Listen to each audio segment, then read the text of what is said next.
Hello guys, welcome back. Today we're gonna see what if Naruto was a hero of liberation and got a harem in Marvels.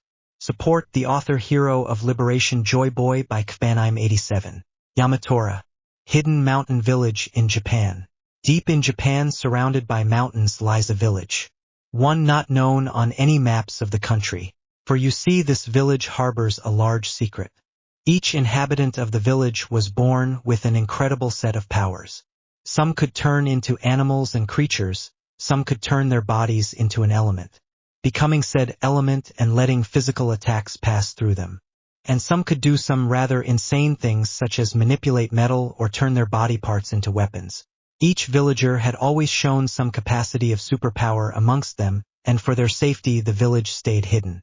But only certain ones were allowed to learn a special power that was passed down and taught in the village to the villagers who wished to fight to protect the village. Aki. A spiritual power that came from a person's willpower and ambition. Not many were sure why they had such an ability that they could learn, but everyone was eligible for learning it amongst the villagers. The only main rule of the village was to never draw attention to themselves. In the world, many were known to have powers and abilities that governments and other agencies around the world seek to turn into weapons. And our story begins with a teen boy who was walking into a city in Japan with his parents. The boy had spiky blonde hair and blue eyes with whisker-like birthmarks on his cheeks and was wearing an orange hoodie and blue pants. This was Naruto Uzumaki. Remember why we're here? Naruto, his mother, a red-haired woman named Kushina, said seriously. Yeah, we're here to see if the banished asshole left a trail back to the village. I got it, Naruto said. Look, just try to not draw attention to yourself, okay? A man who looked similar to Naruto said as he patted him on Faye's shoulder. This was Minato, Naruto's father. Look, I understand why we remain hidden for protection. I still don't think our village needs it though. We have so much potential to do good in the world and help others. Yet we hide ourselves. Naruto said with a sigh. And if a group came after the village because they found out what we could do, what do you think would happen? Kushina asked seriously. We would crush them flat, Naruto said with a flat tone before Kushina slapped him in the back of the head. Yes and no, son. We'd most likely win, but the people related to the ones we crush, as you put it, they'll want revenge. So they'll get more weapons and soldiers to fight and capture us. It'd be a never-ending war until we all are captured or killed. It's better that the world doesn't know of our existence, Minato said seriously. Yeah. Okay.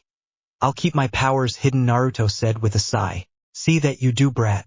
You're next in line as the village leader after all, Kushina said. Naruto groaned at this as he turned and walked away from his parents to go take a look at the city. Honey, you know he has no interest in leading the village. He's always been more interested in seeing the outside world, Minato said as he shook his head. I know. But the last thing I want is to banish my own son. It's bad enough we had to banish that one brat recently, Kushina said with a sigh. Minato nodded at this as he remembered what happened recently before he froze as he felt something with his observation haki. Damn that brat, Kushina growled as she also felt this. Earlier with Naruto. I wish I didn't have to hide who I am, Naruto said with a frown as he walked amongst the populace. He paused and looked around in interest, and as he looked at a sign that was advertising some ramen, he heard some people screaming down the street before people started to run away. You dare run from me? I am your better, foolish peasants. I am the Silver Samurai. The voice of a man wearing large silver samurai armor yelled as he walked the streets with an energy-coated blade. Naruto scowled at this but hesitated as he knew he should just leave and stay out of the man's way. But before he could do this, he saw the silver samurai swing his katana at a truck nearby, cleaving it in twain. These fools should be worshipping the ground I walk upon, yet they run with fear. No more. All will kneel and swear fealty to me or they will be ended, the man exclaimed. Naruto's scowl got deeper as he saw more people running and yelling in fear. Screw it, he said as he raised his arm in a ready motion, but before he could do anything Minato grabbed his arm, stopping him. Don't do it, son, Minato told him seriously. Yeah, this isn't our business. Plus I heard Shield is on the way, Kushina was saying, but Naruto cut her off. I don't care. I can help and I'm going to. Naruto yelled as he pulled himself loose from his dad's grip and stomped towards Silver Samurai. Naruto, stop. If you take one more step you will be banished. Kushina yelled at him.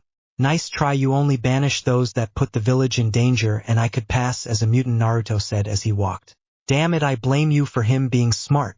Kushina yelled at her husband after thinking about this for a moment. A child? Have you come to swear yourself to me, boy? The silver samurai questioned as Naruto approached him. No, I came to tell you to stand down or I'm gonna lay your ass flat, Naruto said, cracking his neck and knuckles. Oh, brave words, boy. Then come and you will be my first example to these peasants, the samurai said as he ran at Naruto with his blade. Naruto smirked as the man started to run at him with his katana, and he raised his arm and swung it back hard, causing it to stretch back very far, going past his parents who were watching this with no reaction. What the? The silver samurai asked, wide-eyed, actually stopping seeing this. Gum pistol, Naruto shouted as he threw his punch, which slammed into the man's armored face, sending him flying into the end of the alleyway with an audible clang and denting his helmet slightly. Ha! That armor felt like cardboard, you sad excuse for a swordsman, Naruto cackled. Well, good. You punched out an idiot. Let's go before anything else happens, Kushina said seriously. Too late, honey, he's getting up. Looks like his armor protected his head, Minato said as the samurai walked out of the ruined building he was sent into. His helmet gone and his head bleeding as he glared at Naruto. I must say, boy, I wasn't expecting a fellow mutant.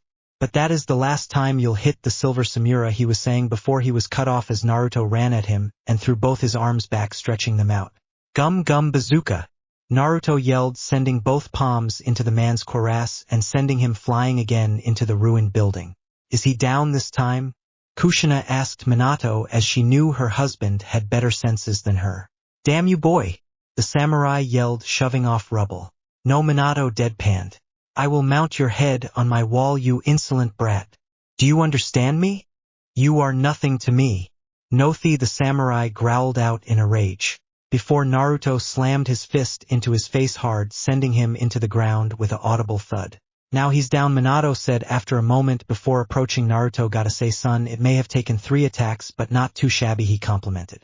Thanks, Naruto said with a chuckle as he scratched his cheek sheepishly. I still don't understand how you have a paramecia power of all things, Kushina muttered as several civilians started to come out from hiding locations to look at Naruto. Wow, he beat him bare-handed, one of the civilians said with wide eyes as they all looked at the knocked-out Villanova. Is he a new hero? A child asked curiously. Or is he a new crime lord looking for tribute? A man asked, worried. Crime lord? Heck no. I'm a rubber man, Naruto yelled as he grabbed his cheeks and pulled on them, stretching them out for the kids, making them laugh. We should probably go before police or shield arrive, Kushina said seriously. Good idea, okay son, quit putting them at ease, let's get going, Minato said with a chuckle at his son, who was still making funny faces at the kids to make them laugh. No, Naruto said, still holding his cheeks out before letting go, causing them to snap into place. What? Kushina asked with a hard tone as she looked at her son. No. For the first time in my life, I know what I want to do. In the village, I feel constricted. I know my path now. I want to make people smile. I want to make them happy. I want to save people and fight villains. Naruto said. You want to be a hero? Minato asked curiously, raising an eyebrow at this. Yeah. I see my path clearly. I want to give people reassurance, even in their darkest moments. Naruto. Before either of the parents could respond to this, they all heard the roar of an engine, and when they looked up they all saw what looked like a giant flying carrier ship quickly making its way down. We can discuss this later, brat. We need to go now, Kushina told him seriously before in an alleyway nearby what looked like a door opened up out of thin air. Hey, over here, a man with black hair said with a grin. Shursui, perfect timing, Minato said with a grateful smile as he and Kushina ran into the alleyway. Kushina dragging Naruto behind her. Get in quick. We need to be gone yesterday, Shursui told them as he moved aside to let them enter the doorway. Thanks. We're gonna have a long talk with Naruto once we're safe, Kushina said as she threw Naruto through the door, making the teen land on his head from her throw. Still standing, woman, Naruto yelled as he got up completely unharmed from the fall. Oh, should I up your training then? Kushina asked with an evil grin. I'm good, Naruto said after a few seconds of thought as Minato and Kushina walked into the doorway and Shursui closed the door. Well, if you want to leave then you're gonna spend the next 5 years training seriously with your mom, son, Minato said firmly. and I'll make all the past training you've done look like a vacation, Kushina yelled. This doesn't include hockey, does it? Naruto asked with dread in his voice. Hockey? A blindfold and 16 bears? Kushina told him with a vicious grin. If you want to leave and be a hero, then you gotta earn it, son, Minato said as his son groaned at his mother's words. Hey, you want to be a hero or something? This is on you, dude. You could have just lived in relative comfort, as the next village ruler Shursui said as they walked in his mirror dimension out of the city and made their way out of the area. I was always taught the easy path is not always the right path, Naruto responded. True, but that was more about leading the village, not becoming a tights-wearing hero with a cape, Kushina deadpanned. Oi! I'm not gonna wear tights. I have some self-respect. Naruto yelled at this. Look, why don't we discuss this back at the village? If you're still wishing to be a hero after 5 years of training with your mother, then I will let you leave to be a hero without issue, Minato said calmly as he looked at his son. Naruto sighed at this as he knew this was the best deal. He was gonna get. Okay, fine, I'm all yours for 5 years, you psycho. He yelled at his mother. Growling Kushina started to growl as 9 fox-like tails formed behind her. No half kitsune form. Naruto yelled as he took off running like a bat out of hell. Get back here, you ungrateful brat. Kushina yelled, running after him. Your wife and son are crazy, Shursui said deadpanned at Minato. Having a family can make you go crazy, Minato said with a flat tone as the two followed after them. 5 years later. 5 years had finally come and gone for Naruto. 5 years of enduring his mother's nightmarish training, but finally it had ended. Finally he could leave the village in pursuit of his dream of being a hero. Naruto was standing outside of the gates of his village with his mother and father after he had said his goodbyes to his friends in the village. So this is it, huh, brat? Kushina said as she looked at her son. Oh, relax, Mom, you know I'm not going to be gone for good, Naruto said with an IRO. I would hope not. You survived my training. If you died after leaving, I would travel to hell itself and bring your ass back just to kill you myself, Kushina told him. Noted. Wait, why am I automatically in hell in this scenario? Naruto asked curiously. You have your money and everything you need? Minato asked curiously, ignoring this question. Yes, I have everything I need, Dad, Naruto said with a smile. Good, remember, don't tell anyone about the village, Minato said seriously. Or if you do, make sure it's not told to someone stupid that would pull a dumb-ass move, Kushina said, deciding to give her son some leeway. I won't, I promise, Naruto said with a smile. Good, then, as village leader I must impart these final words to you. Don't up, Kushina told her son with a knowing smirk. Love you too, Mom, Naruto said with a grin at this whelp. See you guys around. Make sure the perv isn't in the hot springs peeping with his invisibility again, Naruto said before running off. Please, Bachan said if he pulled that she would remove his and hide it somewhere in the village. Kushina snickered as her son left. He's gonna tell people, isn't he? Minato asked flatly. Most likely, but our kid is good at reading people, so if he does it will probably be people he can trust, Kushina said as she turned to walk into the village, her husband close behind her. With Naruto. Man, for the first time in my life I have no clear path to follow, Naruto said as he looked down the mountain to see the vast Japanese countryside. It's invigorating to be free, he said with a grin before he stretched his arms to a nearby tree. Might as well have a bit of fun. Gum gum slingshot, Naruto yelled as he sent himself soaring down the mountain to the forests below in a random direction. Woohoo! He cheered as he flew down the mountainside. Okay, so slingshotting myself was probably not my smartest move, Naruto admitted as he started to walk through a large cherry blossom forest. Who cares? Adventure is adventure, he shrugged before he walked off. United States of America. 3 months later. It had been a few months since Naruto had left his village to pursue his goal of being a hero. And in that time, Naruto had fought a few small-time criminals and criminal organizations. Mostly Yakuza families that were shaking down poor civilians for cash. So Naruto beat the crap out of them for their actions. Vigilantism for the win. News of his accolades had also started to spread, with local news in Japan even giving him a name. Joyboy. Because when he wasn't beating up criminals he was making people smile or laugh. Or on occasion his beating up criminals did make people laugh. Anyways, due to Naruto not exactly having a place to live, he had decided one day to sleep in a cargo container on a dock. Seemed like a good idea at the time, and in his defense he was very tired. Unfortunately, that cargo container was set onto a ship while he was asleep that was heading towards the United States of America. Specifically, it was headed to New York City, New York. Looks like Dad teaching me English was a good idea after all, Naruto thought as he walked down the sidewalk. As Naruto walked along the streets of the massive city, he accidentally bumped into a young woman with long black hair wearing a black leather jacket, a short black shirt, blue jeans, and black boots. He turned to look at her, and as he locked eyes with her thanks to his observation haki, he saw that mentally she was slightly broken but not completely. "What?" she asked with a firm tone as she saw Naruto was looking at her. "Sorry, I didn't mean to bump into you," Naruto said with a small bow of apology. As much as he'd love to help her, he knew he couldn't just up and ask her about her mental state. That'd be friggin' weird after all. Apology accepted. "Now piss off," she said with a scowl. Now, Laura baby," a male voice said from a nearby alleyway as a man came out. A man in a purple suit and had slicked back brown hair. "Huh? Who are you?" Naruto asked with a raised eyebrow as he saw that Laura was uncomfortable around him. "Call me Zebra Daddy, my boy. You look like a man of exquisite taste in women. I can tell these things. And I don't think Laura's attitude here befits an employee working for me," the man named Zebra Daddy said, looking at Laura with a small glare. "Employee? She doesn't look like she's going to a job," to Naruto was saying as he looked at Laura before he connected the dots and went silent. "She may not be going to a job, but she could be giving you one, boy. Tell you what, I'll let you take a crack at her for half off for this inconvenience. What do you say?" The pimp asked with a grin at Naruto, whose eyes were shadowed by his hair. Slam! Naruto's fist smashed into the man's face, sending him flying into and through a brick wall. Laura looked on wide-eyed at this display of strength. Naruto stretched and then shot his fist at the hole he had made and grabbed Zebra's leg and pulled him to him before he slammed him on the ground at Laura's feet. "Now apologize to her before I hit you again. This time I'll be hitting you like I mean it," Naruto said with a firm tone. "To know you know what you both.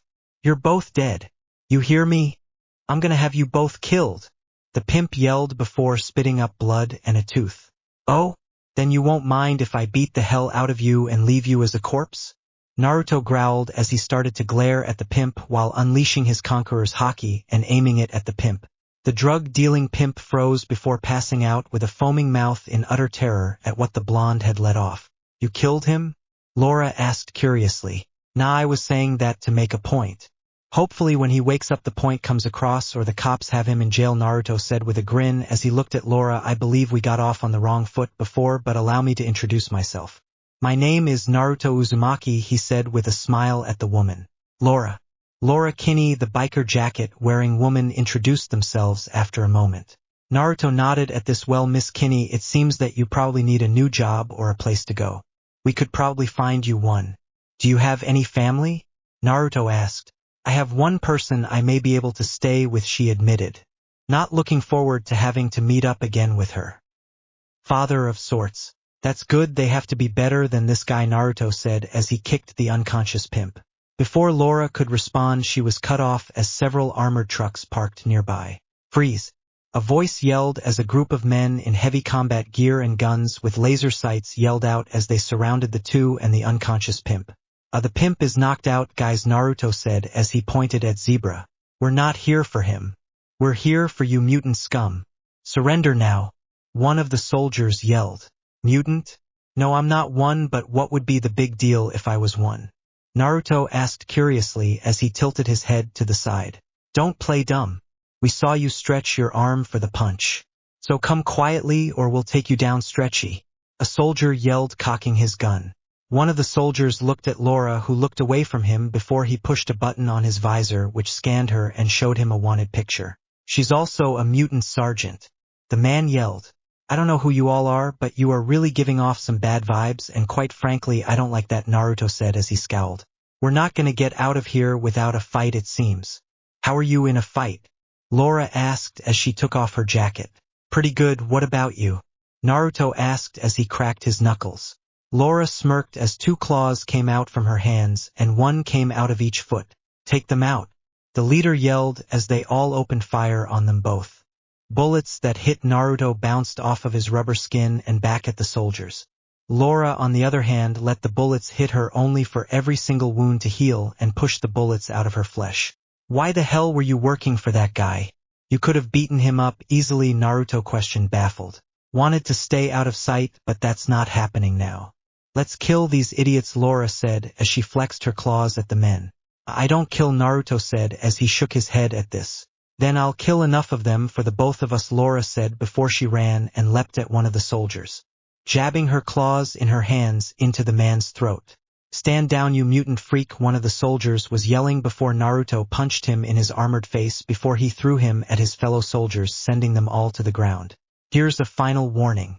Run away or either I'll knock your candy asses out or she'll kill each of you with a smile on her face, Naruto said, pointing to Laura, who was jumping around a few soldiers and repeatedly stabbing them in the face before she leapt at another one to repeat the process. We'd rather die than listen to you abominations. The leader yelled as he pulled a shotgun off his back and fired at Naruto. This resulted in Naruto's body stretching back a fair bit as Naruto hunched over before he smirked. I'm a rubber man, you moron, he said before his body rebounded and sent the shotgun shells back into the man and his gun, sending him flying onto the asphalt. So uncivilized, Naruto shook his head with a sigh as the remaining men started to run back to their trucks in a retreat. They're all just a bunch of pathetic bigots with government funding, Laura growled as she sheathed her claws and walked over the blood-stained corpses at her feet towards Naruto. Sorry about blowing your cover. If it wasn't for me, then these morons wouldn't have shown up, Naruto said as he rubbed the back of his head. And in that case, I'd still be a prostitute working for that idiot, Laura said, pointing at the downed and now blood-soaked zebra daddy. True. A girl like you shouldn't be working for this piece of trash, Naruto said with a nod. Laura scoffed at this but hid her slight smirk at this before she looked at Naruto. So you don't know what a mutant is, or were you just messing with them? She asked as she and Naruto walked down the sidewalk. I know what they are, but not whatever the hell those pricks were on about. That you can explain to me. Also, can you explain while we get something to eat? I'm starving, Naruto asked curiously. There's a cheap ramen joint not that far from here. My treat for helping me rip apart those idiots. This moron's paying anyway, Laura said as she took Zebra Daddy's wallet. Ramen? Alright, let's go. Naruto yelled excitedly as he smiled at this. You're an odd one, Laura said flatly to Naruto. Better to be odd than boring, Naruto said with a grin. I suppose, Laura said after thinking on this. Later, Naruto and Laura were sitting at a ramen stand where Laura watched as Naruto inhaled bowl after bowl of ramen, totaling to 16 and still going. Good thing that idiot had a lot of money, Laura muttered, watching as Naruto built up a huge tab of ramen bowls. Ah, that was great. So those guys were an anti-mutant task force? Naruto asked as he finished his ramen. Yes. They roam the streets throughout the country and capture any mutants or any regular people found harboring or protecting mutants, Laura explained with a scowl as she relayed the info. And the government allows this? Naruto asked with a scowl. Many politicians help them receive funding. Most notably Senator Robert Kelly, Laura explained. Naruto's scowl deepened at this. If I ever meet this guy, I'm gonna deck him. He sounds like a bag, Naruto muttered. Laura smirked at this before she chuckled a little at this. I'd pay to see that, she admitted as she couldn't stand the blowhard senator. Where is that guy anyway? Naruto asked curiously. Most likely at City Hall. I heard he's campaigning today before he heads back to DC. Laura said as she paid for Naruto's ramen. Oh really? Naruto asked as a grin started to form on his face. Let's go meet him, Naruto said. You're serious? Laura asked, surprised. Like a heart attack, Naruto said with a laugh before running ahead of her. Wait, he's gonna do something stupid, she sighed before she followed after him. Naruto ran down the street and soon he spotted City Hall and a group of people around a limousine where what looked like an older man with gray hair and wearing a business suit was being escorted to it by some security men. Oh, this is gonna be good, Naruto grinned. Yo, Senator Kelly, Naruto yelled as she started to walk towards the senator. Stay away from the senator, a security team member said as he approached Naruto. Relax, Tuxedo. I just had a question for the senator in regards to his policies on mutants, Naruto said. Kelly looked at his security member who scanned Naruto and after getting a nod from him, he nodded back. Very well, young man. I have a moment before I need to catch my flight. What is your question? The senator asked. I just wanted to ask you what is wrong with mutants who didn't have a choice in how they were born. Naruto asked, deciding to bait the man. The so-called Homo superior, as they call themselves, claim to be the next step in our evolution. The reality is they are a devolution to our society. They are abominations that cannot be trusted to not abuse their mutations to cause anarchy and chaos in our great society, Kelly responded. So you feel just because they are different they should just be locked up or put down? Naruto asked as he cracked his knuckles as he glared, knowing what the answer would most likely be.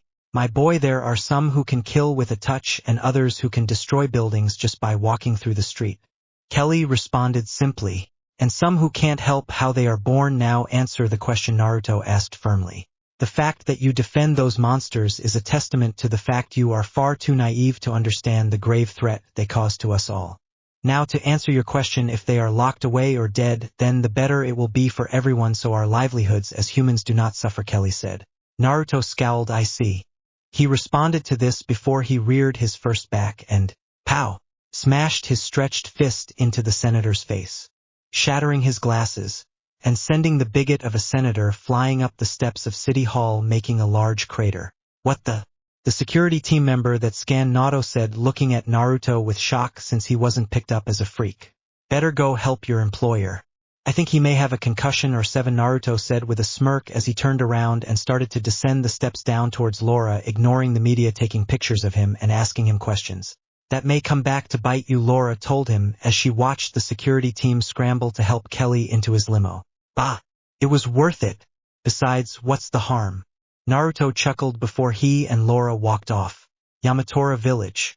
Kushina was in her office browsing on the TV while filling out some paperwork for the village when an international news story came on, showing a video of Joyboy, aka her son in America, slugging Kelly. He made it to the States already? And he punched out that idiot senator? Damn it! I owe Makoto 800 yen, Kushina groaned. Bayville, New York, Xavier Mansion. In the living room of the mansion, the group known as the X-Men was watching the news and were surprised at what they had seen Naruto just do. I like this kid, a black-haired bearded man said as he drank a beer watching Naruto punch out Kelly. Please tell me this is being TiVo'd? The man named Logan aka Wolverine asked. Already on it, a blonde man named Bobby Drake aka Iceman said with a grin. I think I recognize that guy who has been making a splash in Japan. They call him Joyboy, a blue-furred man said as he looked at Naruto. This was Kurt Wagner aka Nightcaller.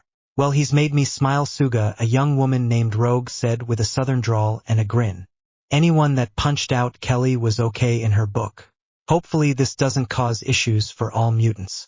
A man wearing red sunglasses, Naked Scott Summers aka Cyclops, said seriously. It shouldn't. According to Cerebro, he's not even a mutant. So I must assume this young man must either have a friend that is one or he's just sympathetic to our cause. A bald man in a wheelchair rolling into the room said this was Charles Xavier. Not a mutant? And he went out of his way to slug Kelly? Oh, I really like him, Rogue said happily. Were you able to get anything out of him through Cerebro, Chuck? Logan asked curiously. Not much, but he's friends with someone who's very much like you, so suit up and take a team to go meet up with him, Xavier said with a smile at Logan as he shared an image of Laura slashing at the MAG soldiers he got from Naruto's mind with the X-Men via telepathy. So there's 2 Logans now, great, Cyclops groaned out while Logan dropped his beer in shock. Heck, congrats, Logan, it's a girl, Bobby yelled with a laugh along with some of his friends. I'm pretty sure Logan's mind is a bit frazzled. Otherwise he'd probably tell you to shut up before he cuts you, a dark-skinned woman with long white hair said flatly. This was Aurora Monroe aka Storm. Suit up, Smen, Charles said before he left the room. Genosha. An older man in a red helmet and a red and purple suit sat upon a large metal throne in a palace on the mutant haven known as Genosha. This man is Eric Lensher, aka Magneto, the ruler of Genosha. The master of magnetism was in his throne room along with 2 other women. One was a blue-skinned woman with long red hair and yellow eyes. This was Mystique, one of Magneto's best agents. The other was a woman wearing a red corset-like bodysuit and headpiece with a matching red cape. Her long red hair draped down her back. This was Magneto's daughter, Wanda Maximoff, aka the Scarlet Witch. The 3 were watching the news, making plans for the benefit of all of mutant kind when a breaking news update appeared. Magneto was about to change the channel to a different news network when all of a sudden the three watched as Naruto clocked Senator Kelly in the face and sent the bigot flying into a crater. Now, normally Magneto remained stoic in most cases, not prone to bouts of excitement or overly getting emotional. This was an exception, however. "Father?" Wanda asked, surprised seeing her father grin at the TV. Not a smug or even a cruel grin. An actual genuine smile. "I'm fine, my dear. I'm just enjoying the sight of this boy fighting for mutant rights in a way I respect rather than with words," Magneto said as he used his magnetism to click a button to record the TV. He wanted to savor this clip. "Impressive. I believe he sent a tooth flying," Mystique said, watching with a smirk as Naruto clocked Kelly. "He seems highly trained," Wanda said, observing Naruto with interest. "Indeed, daughter. Perhaps he will make a wondrous ally in the future," Magneto said as he gazed at Naruto, taking an interest in the young lad as he watched Naruto's arm stretch back. A few months later, after Laura had left with the X-Men, Naruto was now living in New York and was staying in a basic apartment. "Thank God for odd jobs," Naruto muttered as he woke up in his apartment bed ready to seize the day. "Okay, time to do some patrolling in the city." After breakfast, "Where's my cup ramen?" Naruto asked with a smile as he looked out of his window at the city before he turned to his small kitchen. He then heard a booming crash and immediately looked back through his window and saw the helicarrier, the flying shield base, suddenly fall out of the sky and crash into the bay. "Ugh, normally I wouldn't waste my time with shield, but they need help too," Naruto said as he opened the windows and grabbed the window frame and jumped back and shot himself out of the window and started to use his stretching arms to swing himself towards the bay and the crashed helicarrier. Right before it crashed into the bay. Director Fury's offer was very serious, Wasp, a dark-skinned woman with short black hair in a black SHIELD agent suit, said as she walked along the halls next to a woman with auburn hair and a yellow and black-themed armored dress-like outfit. This was Janet Van Dyne, aka the Wasp. The SHIELD agent was Maria Hill. "Hank, Ant-Man is against it," Janet responded with a sigh. "And you?" Maria asked as she raised an eyebrow at this. "I want to help. I want to do more," Janet admitted.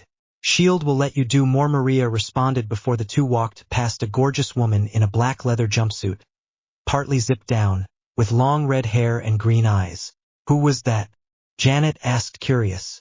"That's classified," Maria responded after a moment of thought. "On second thought, SHIELD may be a bit too dramatic for me," Janet scoffed. "Everything's always so serious," Janet said before the lights to the hallway immediately went out before flashing back on after a moment. "Kind of like that." "Report," Maria said as she pushed the communicator in her ear. The big house just expanded from its miniaturized state. "Ma'am, the buildings have pierced through the helicarrier. We're losing altitude." A SHIELD agent yelled over the comms. "No, wait, get away." "Ack!"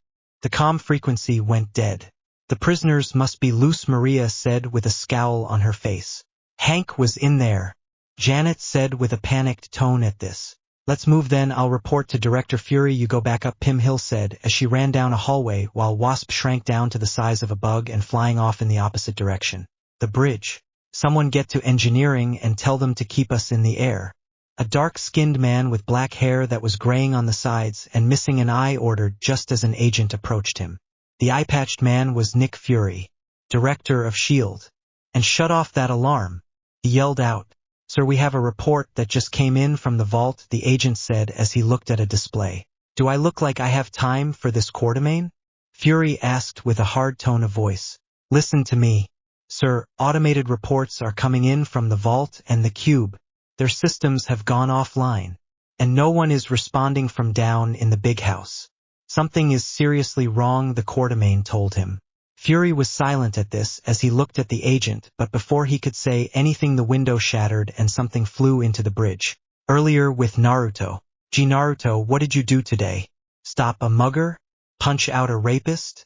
Naruto asked, simulating a conversation as he climbed a building at the docks and stretched his arms before launching himself into the air at the falling helicarrier. "Try catapulting onto a falling aircraft," he said with a cackle.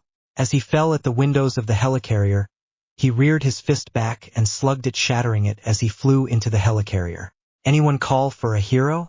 Naruto yelled as he landed on the bridge across from Fury just as Maria Hill entered the bridge, to which every single agent aside from Fury pulled out a gun on him.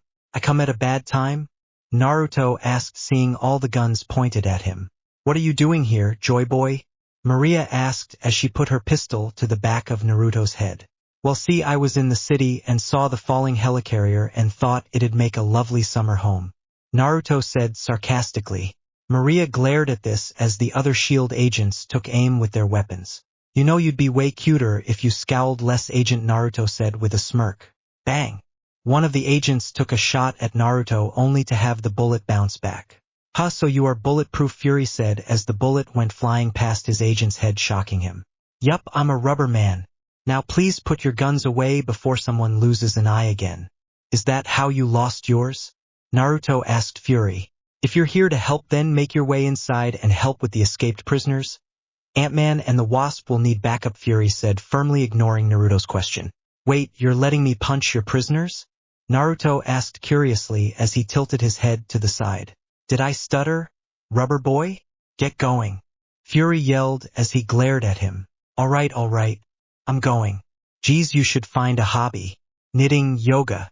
Something to calm you down. I don't think that vein in your head should be throbbing like that, Naruto said before he walked off to the helicarrier hallways. Are you sure you can trust him, Director? Hill asked as she approached Fury. Unfortunately, we have more pressing issues. Our priority is the raft, Fury said, looking out at the ocean. With Naruto ran into the destroyed prison and saw what looked like a war zone of all kinds of criminals attacking SHIELD agents. Oh wow, that's a lot of damage, Naruto said as he looked around at all the damage.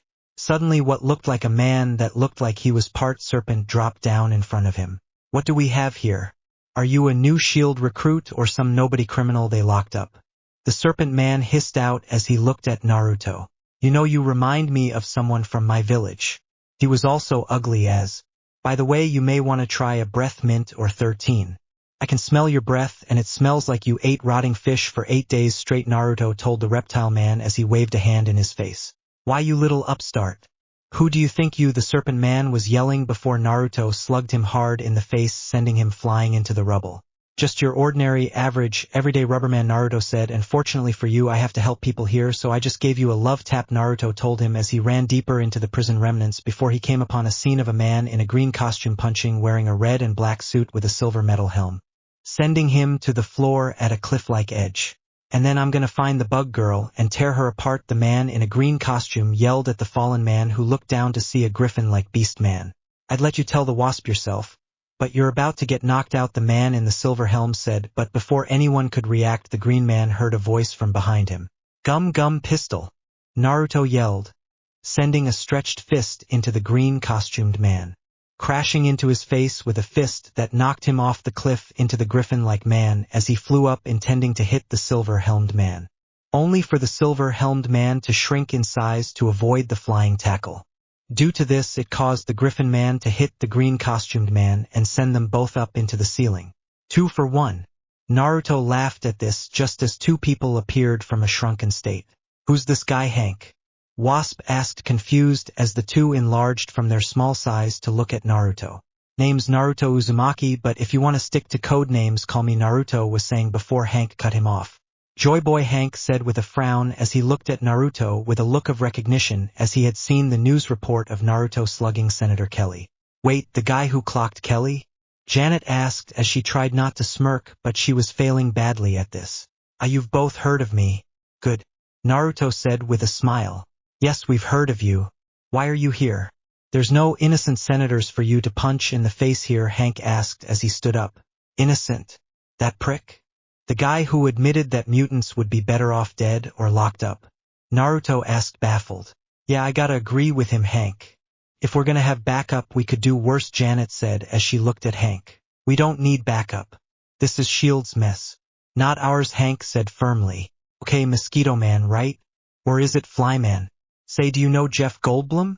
Naruto snarked, look, whatever you call yourself, if you want to leave and go nurse your wounds, I won't fault you, but if you're a real hero, then step up and help protect people. Otherwise, you have no right to stand on some pedestal, Naruto told him. I'm a man of science, not some ruthless thug looking to show off. We can handle this without fighting, Hank said firmly. Sure you can. And how did talking to them work out before with those two whooping your ass? Naruto asked with a smirk, let me lay some reality on you. You can claim to be a man of science or not a hero or whatever, but when you let innocents get harmed and could have done something, then whose fault is it really? Naruto asked before he turned around and started to walk away. As he walked, what looked like the giant snake man leapt at Naruto from behind. "Payback, you bastard!" the snake yelled. Naruto simply spun around and slammed the back of his fist into the man's jaw, making an audible crack as the snake was sent flying through a wall, crashing through it and 5 more behind him. "So how are you doing? Need some ice?" Naruto asked into the hole he created. Silence was the answer he got, as now the snake man was indeed out of the fight now. "Okay, good talk," Naruto said before he continued his walk. "We should get outside. This place is coming down in on itself and it's full of psychos and mental cases," Janet said to Hank. "Yeah, let's get out of here," Hank said with a sigh of relief at being able to rest and recuperate. With Naruto, for a prison escape I expected to fight more prisoners, Naruto admitted as he walked back onto the bridge, and saw on the screen Fury being telekinetically held by some guy with long black hair and a bushy beard with blue glowing eyes. "Is that normal?" Naruto asked curiously to Hill, who was barking orders in the absence of the director. "No, that's an escaped prisoner," Hill said seriously and irritated with Naruto's demeanor and jokes. All right, keep your panties on. I'll go and help Director One-Eye," Naruto said as he stretched his arms and grabbed onto a railing before walking back a few steps. "Clear the area. Unidentified flying rubber man coming through," Naruto yelled before he slingshot himself out of the bridge towards Fury. With Fury was floating in front of the prisoner known as Graviton as his eyes glowed with power as he held him in place. "I want to treat you to the same kindness you've shown me," Graviton told him. "I'm going to take years off your life," Graviton exclaimed in a rage before he started to use his gravitational abilities to start crushing and twisting Fury's body, making him grunt in pain and agony, only to met with a defiant glare from Fury. "On second thought, I'll take them all," Graviton said, increasing the power as he laughed maniacally at the pain he was inflicting on the shield director, only to be hit by a hammer of some kind that smashed into his stomach as the raft prison sank while Wasp grabbed the falling Fury and brought him to the shore. Graviton glared as the hammer that hit him flew to a giant of a man who was in what looked like Viking armor and helmet and a red cape and had blonde hair. This was the hero Thor.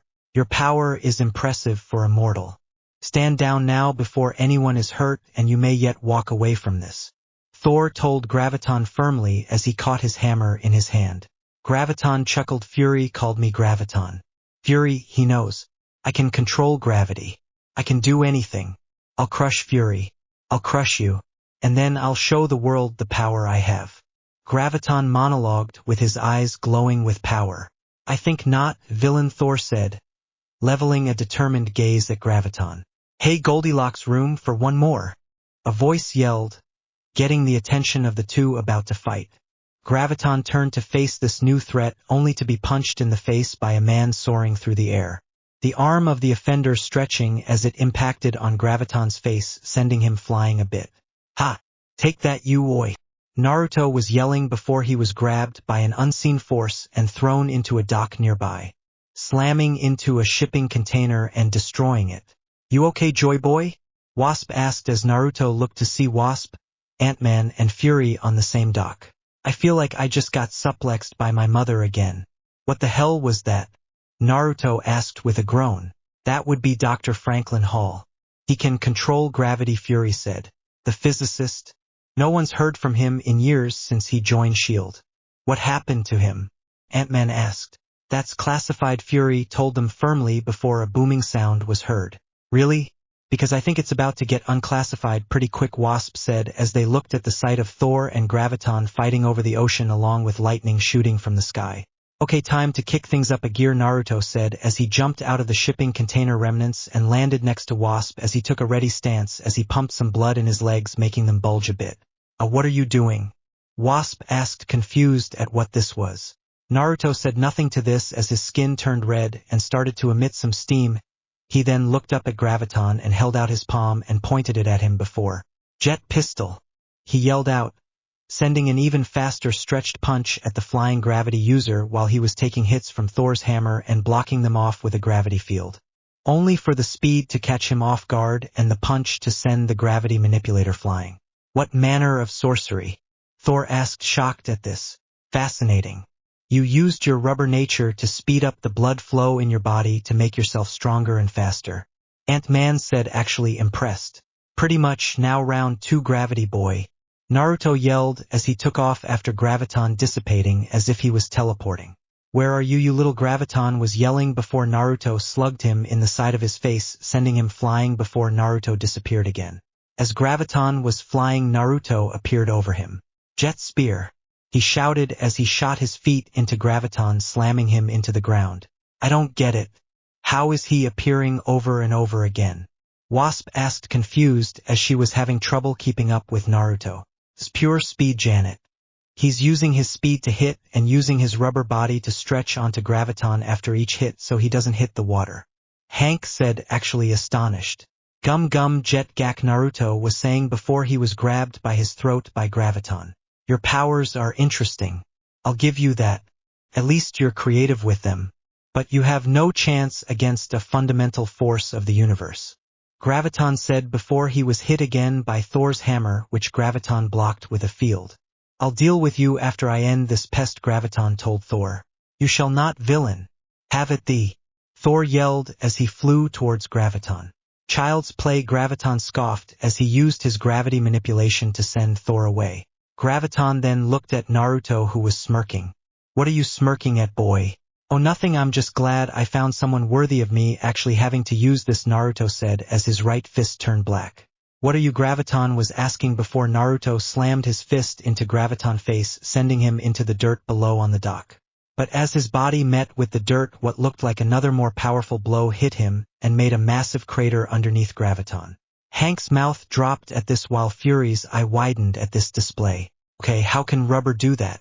Janet asked Hank as she was having a hard time understanding this show of strength. Naruto dropped down to the ground as Graviton floated out of the crater, rubbing his jaw, which was bleeding. Wow, you are durable, thanks mad science, Naruto said with a grin at the gravity user. What are you? Graviton asked, irritated.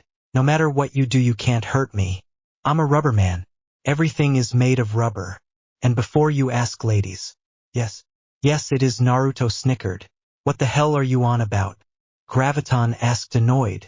My mother was a test tube and my father was a rubber band. You do the math. Naruto cackled. I will not lose to a whelp. Graviton yelled as he sent Naruto to the ground with an increased gravitational pull. Oh god. Anime makes this look so much more possible for training. Naruto yelled as he struggled to get up. Shut up. Graviton yelled, increasing the gravity as Thor flew at him, only to be sent flying into the water and sinking due to increased gravity. Leave him alone. Wasp yelled as she shrunk down and flew in front of Graviton's face. This is who challenges me next? How pathic, ga. Graviton yelled in pain as Wasp zapped his face before flying around him, repeatedly zapping him all over. Ga. Ah. You little. Enough. Graviton yelled, making Wasp's gravity increase and send her falling next to Naruto. You should have shot him in his. Assuming he has one, Naruto said to her. I'll make a note of that, Wasp said with a groan as she wasn't above fighting dirty. I'm gonna tear the skin from your bones and use your skull as a mug, you brat. Graviton growled before he was suddenly tackled into the water by a gold and red armored figure. This was Tony Stark, aka Iron Man. Hey Janet. I knew we traveled in some of the same social circles, Tony said, greeting Janet. Tony? Oh, am I glad to see you, Janet said happily at hers and Naruto's rescue. Who's the civilian? Tony asked as he looked at Naruto. Hero from Japan called Joyboy, Wasp explained. The one who slugged Kelly? Ha! Nice one, by the way. I owe you a meal at a restaurant, I know. Kid? Tony asked before he laughed at this. Finally someone who appreciates my work. Naruto said before Graviton reappeared. Enough of you weaklings. You'll all die, Graviton was saying before two giant hands clamped down on him, revealing Ant-Man turned giant. Okay, now his street cred is way higher. Hey Janet, can you do that? Naruto asked after a few moments of stunned silence. No, I can't, Janet admitted as she pouted a little. All of you get out of here. I'll handle Graviton, Hank said. No way, we're in this together, Janet told Hank. Yeah, I don't think turning giant really helps against gravity. Pretty sure that makes you a bigger target, Naruto said before Graviton broke free. sending Hank flying into the dock. See? Told you way bigger target, but at least you're trying. For most modern coaches that would be enough, Naruto said with a grin as he looked down at the downed Hank. Oh great, he's snarky, Tony said with a chuckle as Naruto was growing on him. You've made your point, Hall. This is between us. Do whatever you want with me, but no one else has to get hurt, Fury said as Graviton flew in front of him. No. You wanted me to create a super soldier. But I've become so much more. I'm beyond human now. Graviton started to monologue before Naruto cut him off. Oh please, you don't even crack the top 5 with me. I know people with powers way more impressive than yours, Naruto said as he dug in his earboard. Must you interrupt me? You worm? Graviton demanded. Must you monologue and bore me? Naruto asked with a smirk. Janet snorted at this despite the fact that Naruto was antagonizing a dangerous Villanova. I will make you wish you had run, boy, Graviton growled. The only thing running is your mouth, Naruto snarked. Enough. First Fury dies, then you. And then I'll show the world its new master's power. Destroying the city shall be a good place to start. Graviton yelled before he lifted Fury to him and crushed him, revealing it was a robot. Oh look at that. You got played. Our new god, ladies and gentlemen. Outsmarted by a man with a gun, Naruto snarked. Don't worry, we can omit this from your Bible, Janet said, deciding to join in on the ribbing. Ha! Naruto yelled as he fell to the ground laughing. That does it. Graviton growled, finally fed up, before he started to use his gravity to raise and lift New York, making it shake and quake as he lifted the whole island. Okay, maybe he does crack the top 5, Naruto said as he could feel how powerful he was now. Before Thor suddenly sprang from the ocean and clocked Graviton with his hammer, making the man lose concentration as the city started to fall back down. Thor, seeing this, went under the falling city to slow its descent. Meanwhile, Graviton was in the middle of the city after making a large crater from his gravitational force, moving the road and cars and pushing them aside for him to make room, until Iron Man shot him with a repulsor blast, sending him skipping across the road. But before he could come to a halt, Naruto appeared in front of him, still in Gear 2 with a big grin on his face. Payback time, asshole. Gum gum jet Gatling. Naruto growled as he sent a barrage of stretched punches at the man. Graviton focused on keeping up his barrier as Naruto pummeled him from the front with his attack as it was getting faster and faster. You can't break through my barrier, boy. But by all means keep trying. Once you're tired out, I'll rip your head from your shoulders. Graviton growled. Hey, you're focusing on me, but your back is open, Naruto said with a smirk as he kept up his attack. Those pests can't hope to ga. Graviton was saying before Thor sent his hammer into the back of his head, making the villain fall on his face. I recommend you stay down, mortal, Thor warned him with a serious tone as his hammer came back to him. You pests are getting annoying. I've beaten you both before, and I can. A guy, Graviton was saying before Iron Man sent a large repulsor blast into the man and making a crater. Technically, you're just some quack on a power trip and haven't beaten us yet, seeing as we keep getting up, Naruto pointed out as he fell out of Gear 2 and caught his breath. Graviton stood up from inside the massive crater until Hank, in his giant form, stepped behind him. You're sick, Franklin. You need help, Hank told him while Wasp flew in front of Franklin's face. Or possibly more zapping, she told him. I like her plan more, Naruto said, catching his breath. No. The power I wield. You are nothing compared to me. Graviton roared as he sent a wave of gravity at the assembled heroes and sent them into the nearby building, embedding them into said buildings. Still not hurt, punk-ass, Naruto groaned out from his spot embedded inside the building. Enough. I'm stronger than all of you. I'm the strongest one there is. Graviton yelled out insanely.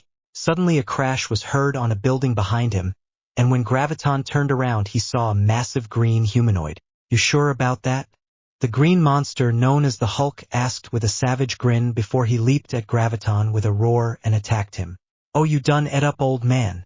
Naruto laughed as the Hulk tackled the gravity manipulator and grabbed him in mid-air by his leg before sending a punch at Graviton's face as the two fell back towards the docks. What is he doing here? Hank asked curiously as they watched the Hulk fight the villain. Yeah, isn't he a bad guy? Janet asked. I did not realize there were ogres on Midgard, Thor admitted.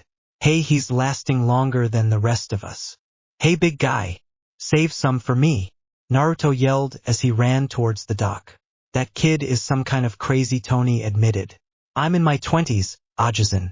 Naruto yelled over his shoulder before he launched himself into the battle and grabbed Graviton from behind. Aji. Hey, I'm not old. Tony yelled as he flew off towards the dock before they watched the Hulk smash and pound against Graviton's barrier. Let me go, you rubber idiot. Graviton yelled as Naruto wrapped his arms and legs around his own arms and legs and body, restraining him. Nah, I got a better idea. Yo, big guy, enjoy your new punching bag.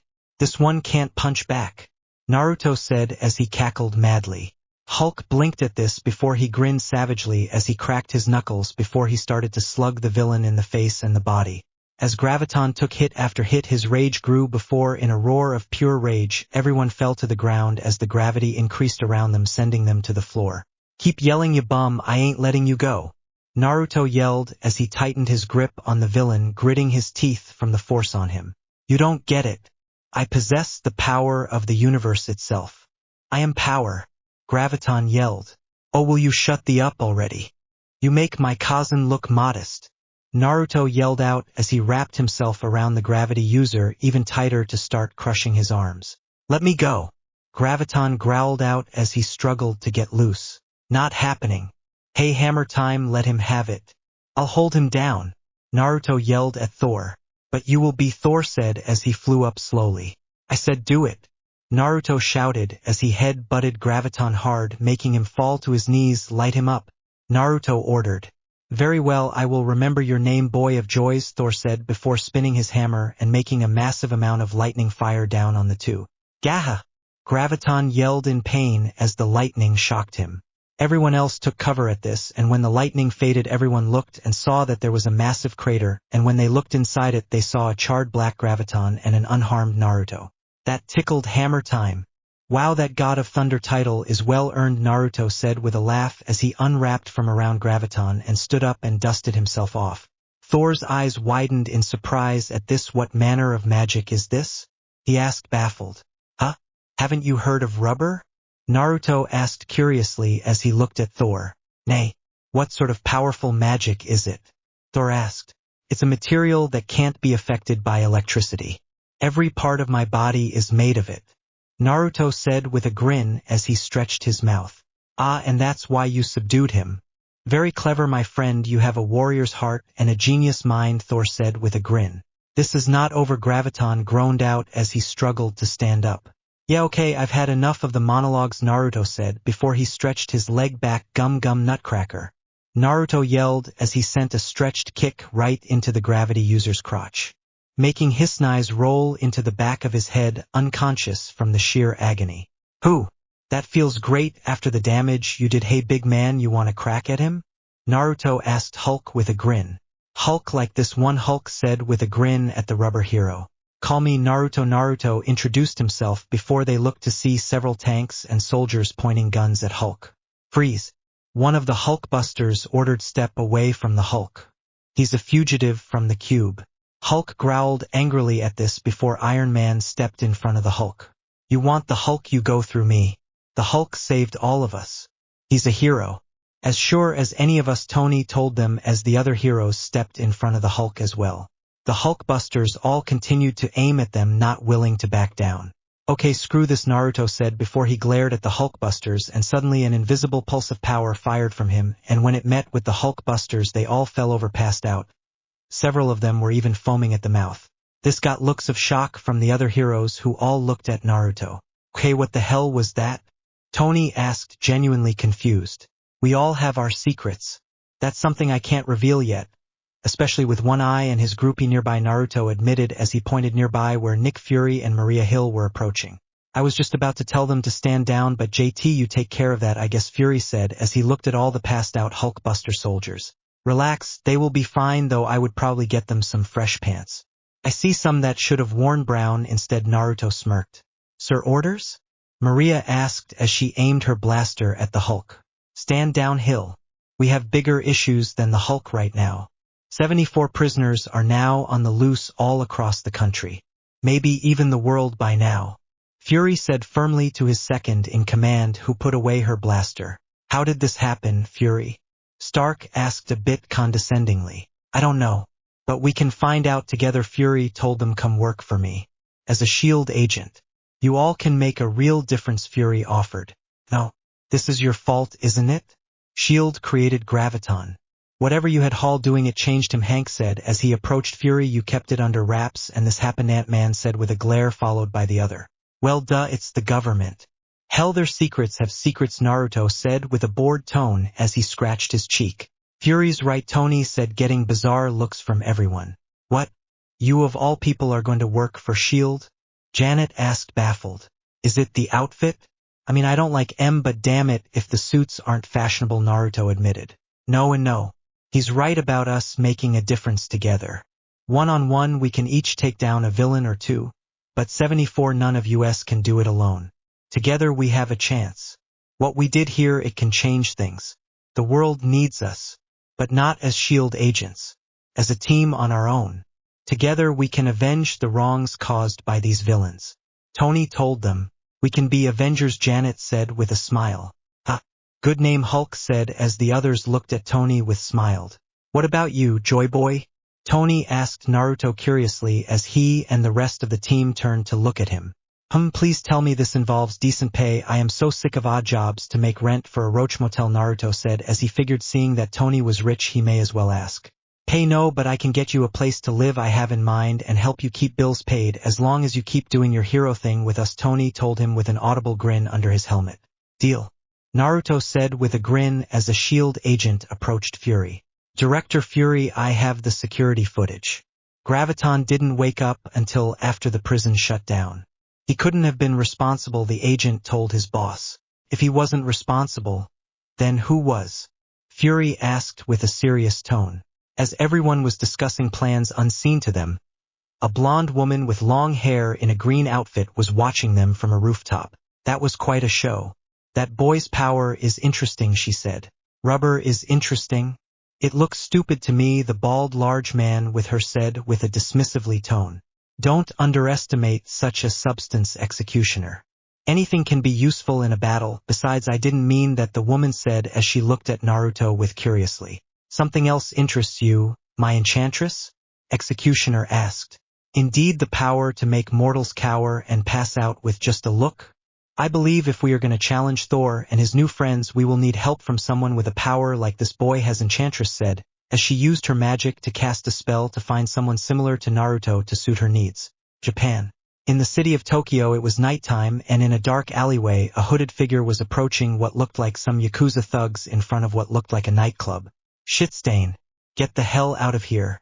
This is Dark Dragon's territory, a man in a black leather suit yelled at a man walking down the alleyway. Dark Dragons? The hooded figure asked. You guys are dark? The man asked. Yeah, we're dark as hell. Are you mocking us? One of the other Yakuza asked angrily. The hooded figure lowered his hood showing he was a young man with black hair. This was a banished member of Yamatora village. Sasuke Uchiha. Chin. Let me show you true darkness. Sasuke said as he held up his hand and his body was engulfed in darkness which soon engulfed the Yakuza and their nightclub leaving nothing left. New York City.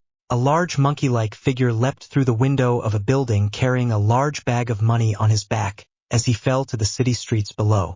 As soon as he landed a police officer approached him with gun drawn. Freeze. The female cop demanded, cocking her pistol. The monkey villain looked towards her as his eye turned into yellow swirls, hypnotizing the woman before he knocked her out with a blast of green breath. The monkey creature then went towards a sewer grate but stopped his attempts to escape as yellow blast zapped him. Mandrill, right? Baboon guy. Pheromone powers. The now named Mandrill turned to look at a shrunken wasp standing before him. I'm gonna have to ask you to put down the money and surrender, Wasp ordered, or else you will be beat up. Mandrill only laughed at this. Wasp? You think I'm scared of you? Mandrill asked, cackling. I'll tear those wings off. And he was then grabbed from behind and moments later, he was hanging from a street lamp from Naruto's rubber arm. Damn it, Whiskers. We had a plan to scare him into surrendering. Tony yelled. I'm doing that. Okay, big guy, take a swing at the piñata.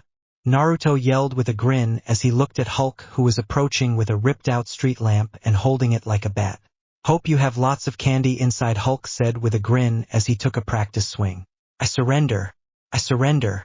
Mandrill yelled terrified after his mind proceeded what was about to happen to him. Was Naruto said as he dropped the villain who fell to the floor after Wasp zapped him in the face. I wanted to beat up the monkey piñata, Hulk growled. Ah well, we can spar later, big guy, I'm completely invulnerable to whatever you can throw at me, Naruto said with a smile as he gave Hulk a thumbs up. One down. 73 to go, Tony said as he cuffed Mandrill. Night time. A figure in a long black cloak made his way through a dock at night after sneaking off a ship. As he left, he was spotted by several dock workers who threatened to beat the stowaway. His response? Beating them into unconsciousness before disappearing into the night. The next morning, a red-haired woman in a business suit looked at her watch irritated before turning her head. Well, thank you too for being on time, unlike the others, the woman said, as she looked at Naruto and Hulk who were leaning against the gates to a big mansion. No problem, Miss Potts, Naruto said as he looked at Hulk who just seemed angry and annoyed. Oh, Miss Potts, Thor yelled as he flew down to the gate before them and Hulk. 'Tis good to see you again.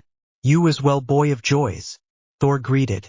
Careful where you say that in the city, Thor, Naruto said with a chuckle while Hulk snorted. I am most confused.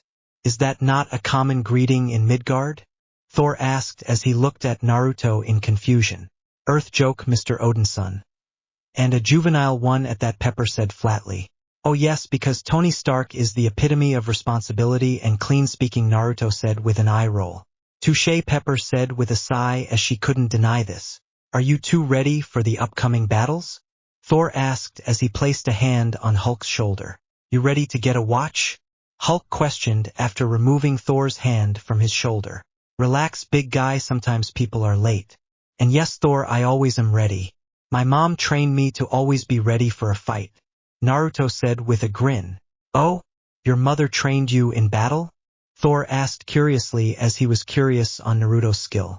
She is a rubber person too? Hulk asked. No, fox woman, Naruto said with a nonchalant tone. She's made of foxes? This realm is most peculiar, Thor said with a confused look on his face. No, she can turn into a fox or a human and fox hybrid, Naruto explained just as Janet flew in front of them. We're here. Sorry we're late. I had to tear Hank away from his lab, Janet told them as Hank grew to human size next to them. It was an important experiment, Hank said before he nodded at the others in greeting. Friend Pym. I did not see you there. I expected you to be giant, Thor admitted. Really, why? Hank asked curiously. Thy giant self seems more useful, Thor said, referring to Ant-Man's giant form. Don't judge powers based on looks, bud. I have seen powers that may look stupid but in reality are super dangerous, Naruto said firmly as he placed his hands behind his head. Where's Stark? Hulk growled out, having enough of waiting. Sorry, everyone. Tony said as he landed in front of them in his Iron Man suit. I got caught up in a meeting, he told them before looking at Pepper. Okay. Actually, I missed that meeting too, he said as Pepper glared at him. It amazes me how you still have investors despite missing meetings constantly, Naruto said with an eye roll. I get results, rubber boy, Tony said as he waved his hand dismissively at Naruto. No, pretty sure it's that your assistant here gets results for you so you don't lose clients. I mean, I assume when she's not threatening to nail you without any lube, Naruto said with a smirk at the invincible Iron Man. Eat a whiskers, Tony yelled as Pepper blushed a bright red. Anyways, welcome everyone to Avengers Mansion, Tony said as he gestured to the manor behind them. This is what you had me give up my Roach Motel for? Score. Naruto grinned as he looked at the mansion. Yup. This was my, Tony was saying before Hulk punched the gates down and started to move into the mansion grounds. You know, that was really rude, Tony said as he and the others followed after the Hulk. Inside the manor, Thor stared at a machine on the wall which greeted back. Greetings, Thor Odinson. May I offer you a drink? A robotic male voice asked. What manner of palace is this? Thor questioned. This was a museum for the Maria Stark Foundation, my mother's home. I've had it upgraded since the breakout. I thought this could be our headquarters, Tony said as everyone looked through the manor a bit. Swanky, Janet said as she flew around. The mansion is run by Jarvis, my personal artificial intelligence. Anything you need Jarvis will provide, Tony explained. Hey Jarvis, you serve ramen here? Naruto asked out loud. I am equipped to serve almost any meal you may request, Mr. Joyboy, Jarvis said. Naruto smiled at this as he rubbed his hands together. Uzumaki is my last name, and Stark, you may want to get a regular delivery on ramen supplies. I have a big appetite, he said. No problem. We've got a full kitchen and a chef on call, Tony said as B brought them to a kitchen area. I can also cook if that helps, Naruto said, holding up his hand. You can cook? Janet asked, curious at this information. Yup. Mom taught me and I learned a few tricks after leaving home. You'd be surprised what you can make with whatever's in a forest as you travel. Naruto said with a smile. You have learned to live off the land? Your mother must be quite the warrior, my friend, Thor said. I believe demon may be more accurate, Naruto said as he shuddered, so many bears. Meanwhile, the Hulk was scarfing down food in the fridge. There are 12 bedrooms, maid service, laundry service, room service, a theater/lounge, satellite TV and movies, every form of video entertainment on the planet. Tony said, listing off what the mansion was equipped with. Wow, you go all out, don't you? Naruto asked, whistling, impressed. Are you serious, Stark? This is what you spent a week preparing? Hank asked, unimpressed. No, I haven't even gotten to the good stuff yet. You're gonna need these, Tony said as Pepper handed each of them an electronic red and white card emblazoned with a large red A on it. As it turned on, flashing blue, and Tony's face appeared on the small screen on said cards. These ID cards are linked to the Stark Industries satellite network and will keep in audio and video communication anywhere in the world. They also give you full access and control of the mansion. Tony explained as Pepper passed out the cards to everyone. I can show you how it works, Pepper was saying to the Hulk, who grabbed the card with a growl. You think I can't figure it out? Hulk asked with a growl. I'm sure you can, Pepper said, trying to defuse Hulk's anger before Thor walked up to him with a glare. 'Twould be wise to treat the lady with respect, Thor told Hulk. Which lady, you mean Blondie? Hulk asked with a glare back. Hey big guy, pro tip, save the anger for the bad guys. They deserve it more, Naruto said as he patted Hulk on the arm. Tony meanwhile cleared his throat and approached a fireplace which raised from the floor, revealing a large doorway. Okay, that's so cool, Naruto and Janet said simultaneously before looking at each other before they entered the doorway, which took them to an elevator that started to go down.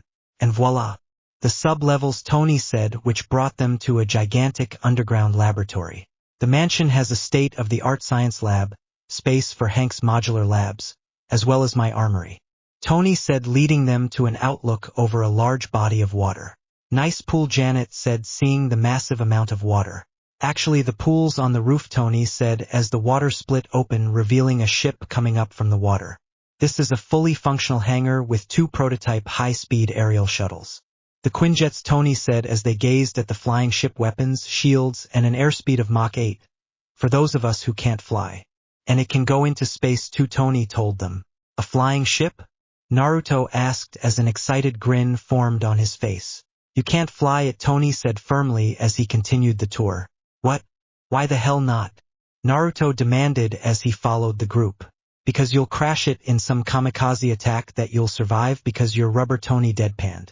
Yeah, you got me there, Naruto shrugged. Now for the training room, Tony said, leading the team away. A training ground? Or ring? Naruto said with a groan. You don't like training? Janet asked curiously. I spent 5 years training to be a hero before my mom would let me leave our village. Naruto said it was hell. Complete and utter hell. From the blackest depths of the abyss. Naruto said with a harrowed tone of voice. This where you learn to knock people out with a look or slug a guy into a crater? Hank asked curiously as him and Tony were both curious about how Naruto had pulled that off against Graviton, as well as when all the Hulkbuster soldiers fell over, foaming at the mouth from a look. Yes and yes. I suppose if we're gonna be a team, I may as well say it since S.H.I.E.L.D. ain't around this time. You guys are trustworthy enough, but I'll do this on the condition that you people swear on your graves to never reveal what I say. No data logs. No contingency plans that can be used to kill me later that get hacked by a villain.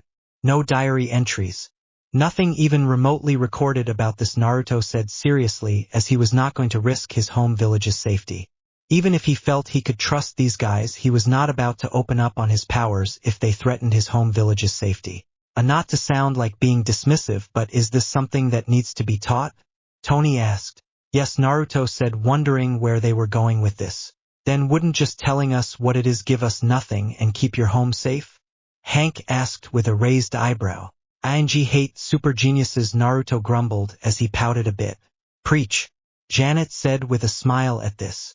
"So then pray tell, boy of joys, what is the source of thine secret?" Thor asked, curious.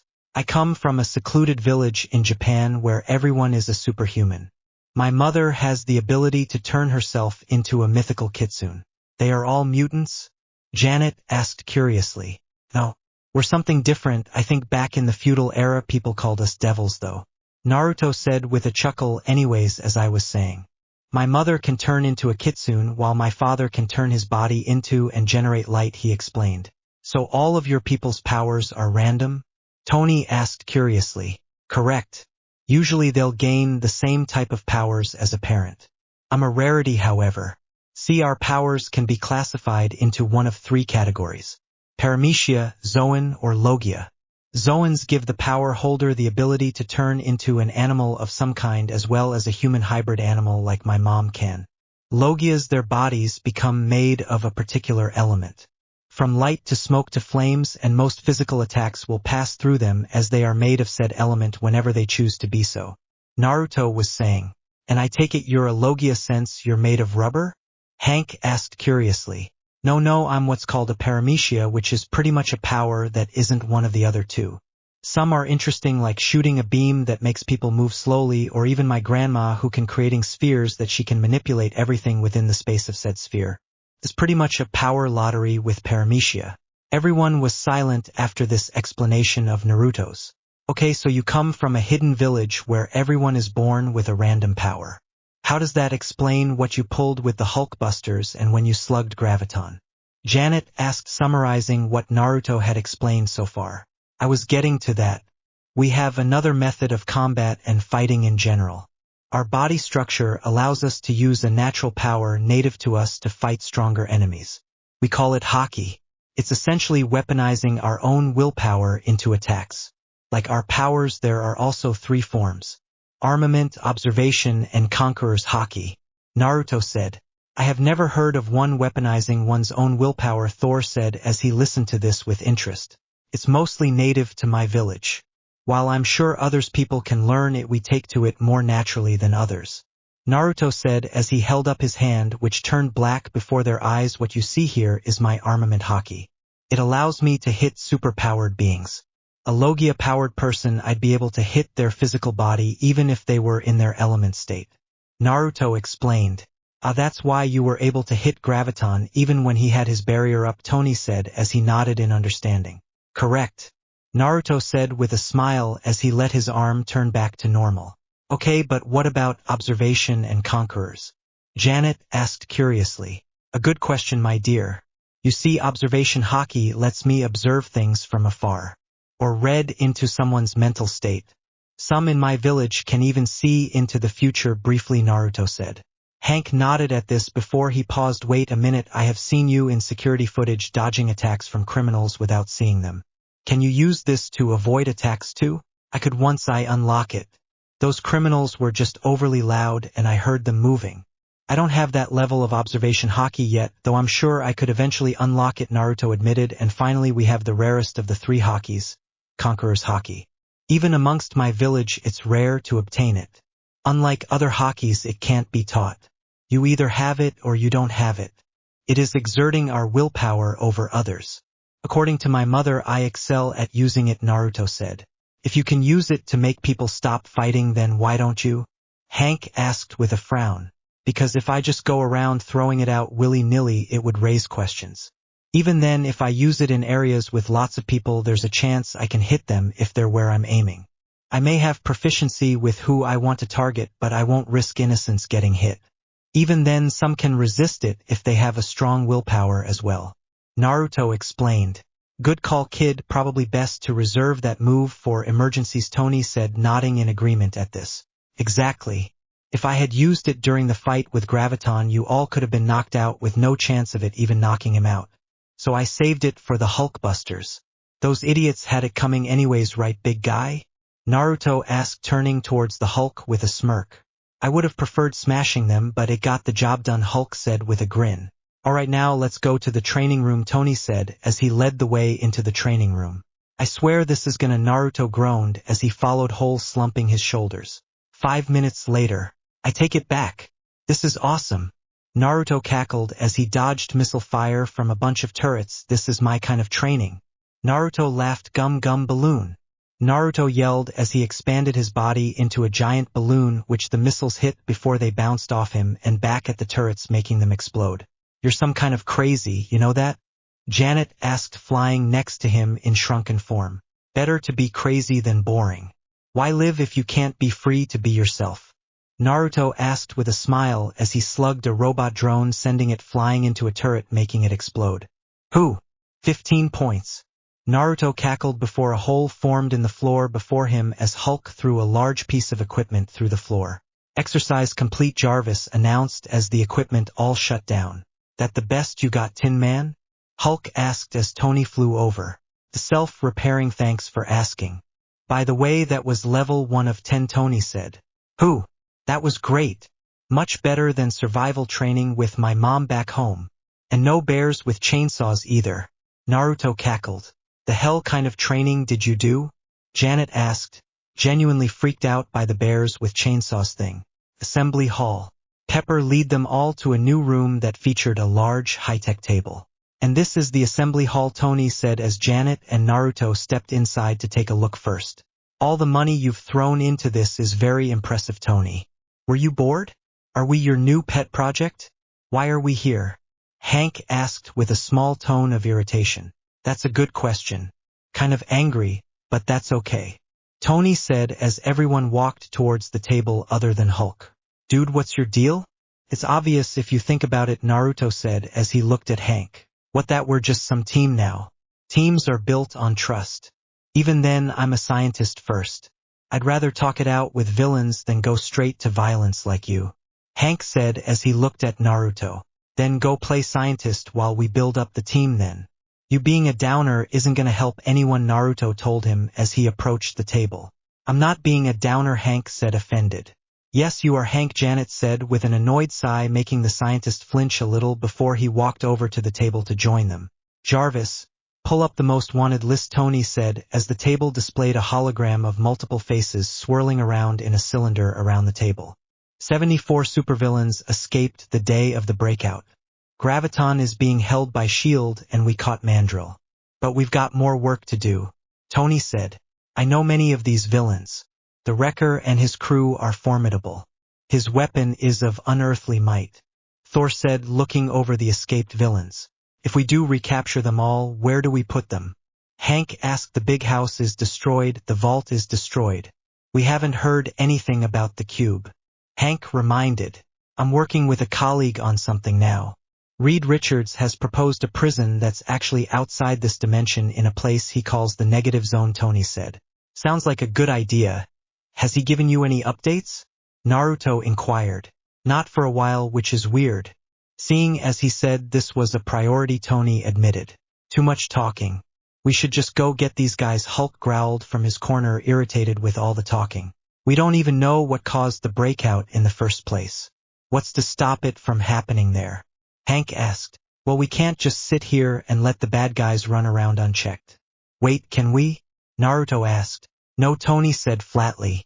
Well, there went my evening plans, Naruto said with a faux sigh. What, had a date? Tony asked with a smirk. Nah, I was gonna hang out around here, seeing as I don't have a lot to move here, Naruto said as he shrugged. Oh yeah, which reminds me, I have your new suit ready, Tony said. No spandex. Naruto yelled, not even looking at the suit. Relax. It's armor like myself. You can be called Iron Joy, Tony said with a smirk as a suit of orange and black armor walked in. Pass, I don't need that. Besides, can my stretching even work in it? Naruto asked as he shook his head. Oh yeah, I wanted to ask, why don't you wear a hero outfit? Janet asked curiously as she looked at Naruto. Is it required? I mean, I get it, you know, the whole secret identity thing, but most of you are already known out of costume by the public, seeing as you don't wear masks. Naruto quirked an eyebrow. Well, why don't I take you shopping for some new threads then? We obviously aren't going to get any more done today. We can concentrate on beating up bad guys tomorrow, Janet said. Works for me as long as it's still comfortable and lets me use my powers, Naruto said with a smile. At least one of you knows what they're doing, Hulk scoffed as he turned to walk away. I have had enough of you, creature. Your insults end here. Thor glared as he stomped towards the Hulk. You want to go Goldilocks? Let's go, Hulk growled. Oh, okay. How about instead of going, we find a way to get along?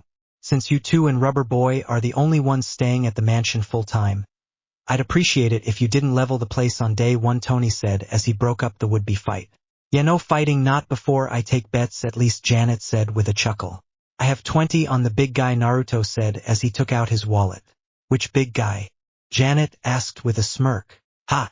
Naruto chuckled as they high-fived. It's like herding cats, Tony sighed as he shook his head. Highest! Naruto said as he waved his hand at Tony as he left the room with Janet as Hulk stomped away towards his bedroom. New York City 2 hours later. So what do you think?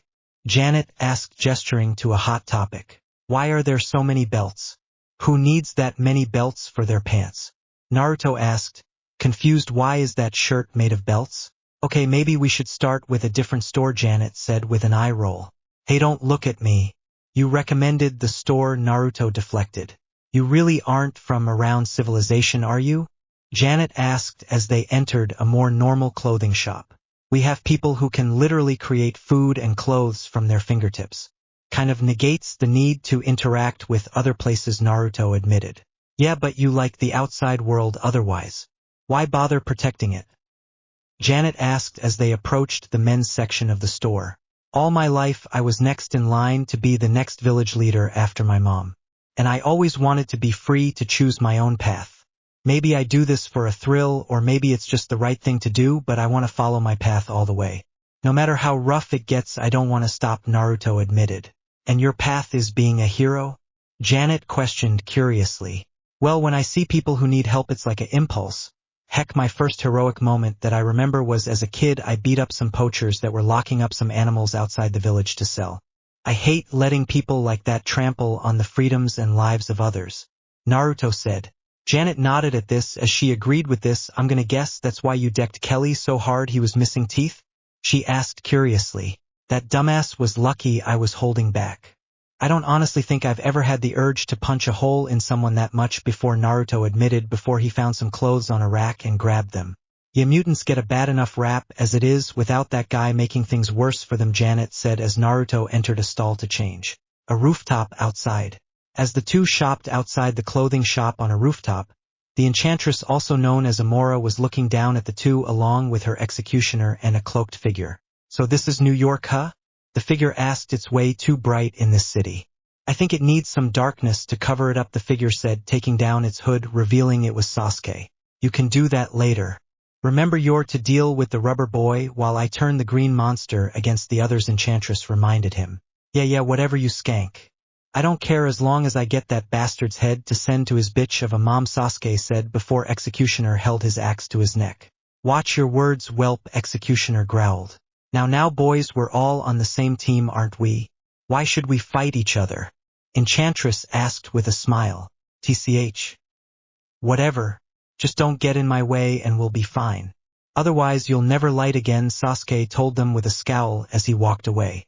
I believe I shall take a closer look, Enchantress said as she waved her hands and formed a human disguise of a green shirt, jeans, and a pair of green heels and vanished down into an alleyway before the executioner could talk her out of it. Amora walked out from the alleyway towards the shop, passing under two men cleaning windows via a scaffolding. The scaffolding, however, had a loose screw due to the movement. The results? 2 men and a scaffolding falling from a large height onto a passing by Amora. However, before Amora could move to use a spell to negate any effects, Naruto suddenly appeared in front of her, expanding into a balloon as he grabbed the 2 men, while also taking the hit from the falling scaffolding instead. Naruto was now wearing a red shirt, a black tie, and black pants along with his regular shoes. Whew! Good thing I finished paying, Naruto exclaimed before he looked at Amora. You okay? Naruto asked Amora as he turned back into his normal self. Guys, I am fine. Thank you very much, Amora said, playing up the act of the saved damsel in distress. No problem. Can't let a pretty woman like you get hurt, Naruto said with a friendly smile. Amora's eyes slightly widened at this bit before she could say anything. She was interrupted. Naruto, we have to go. Janet shouted as she flew out in her small form. What happened? Naruto asked as he looked at the small woman.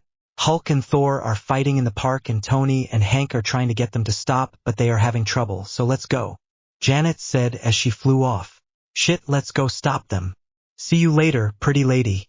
Naruto yelled as he used his arms to slingshot himself towards the park.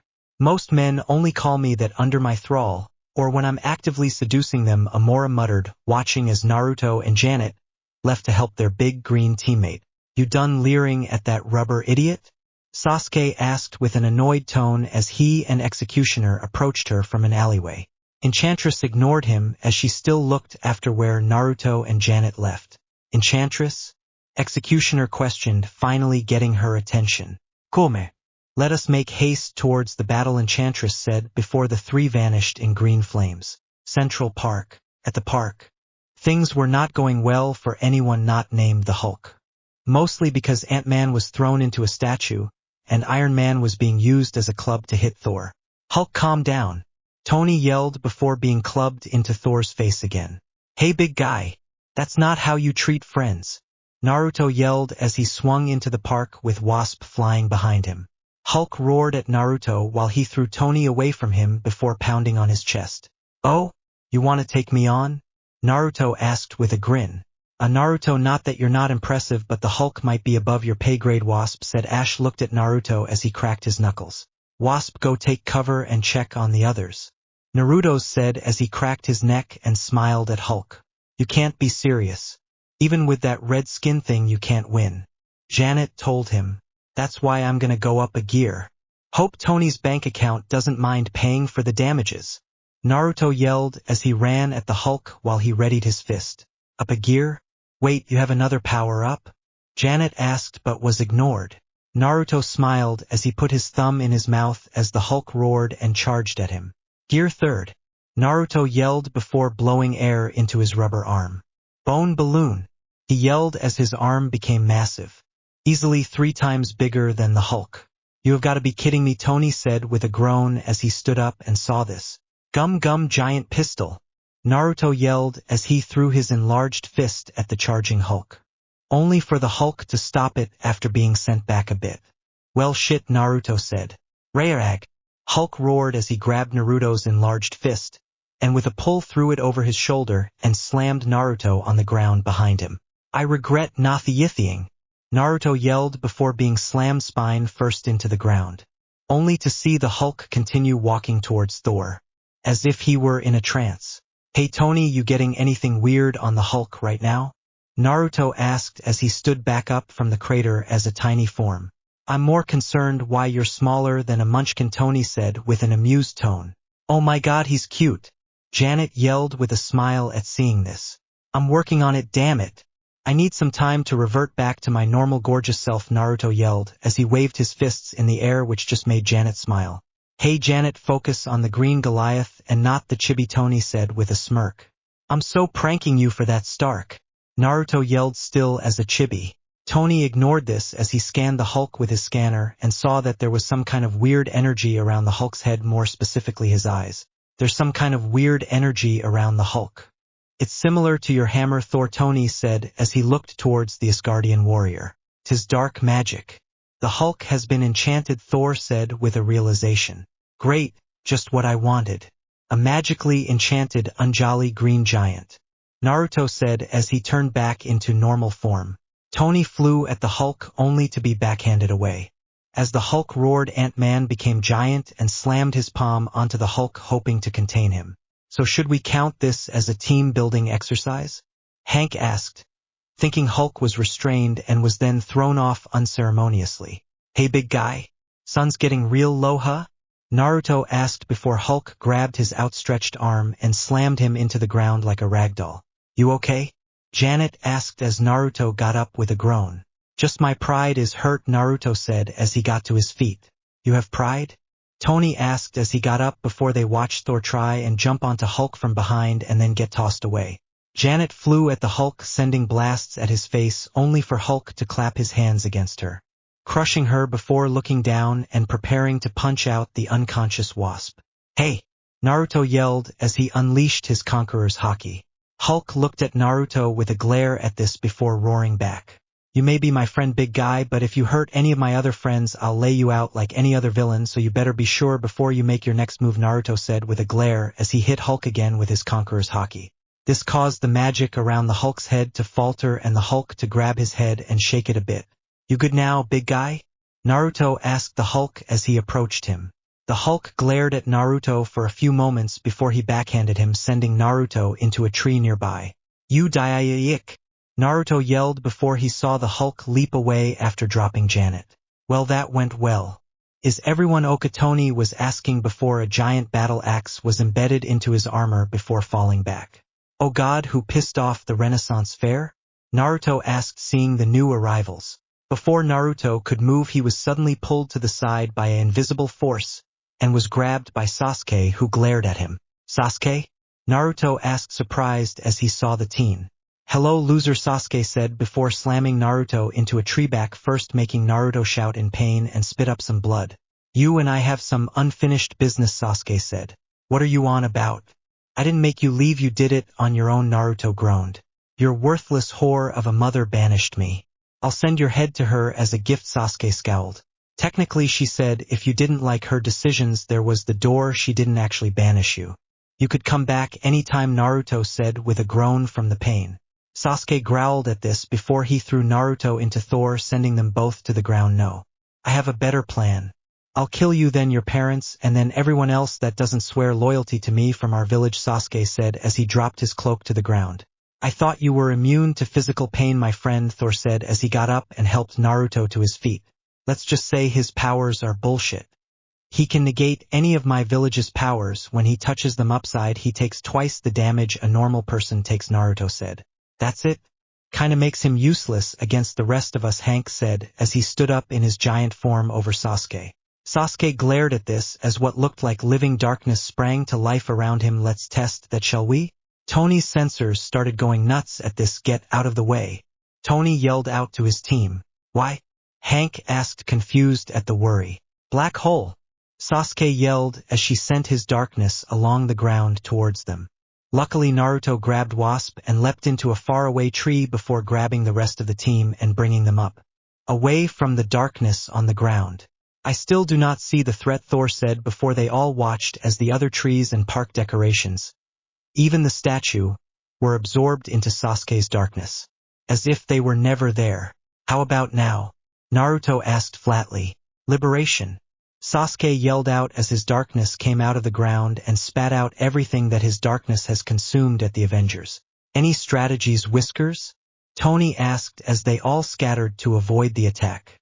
Leave Sasuke to me.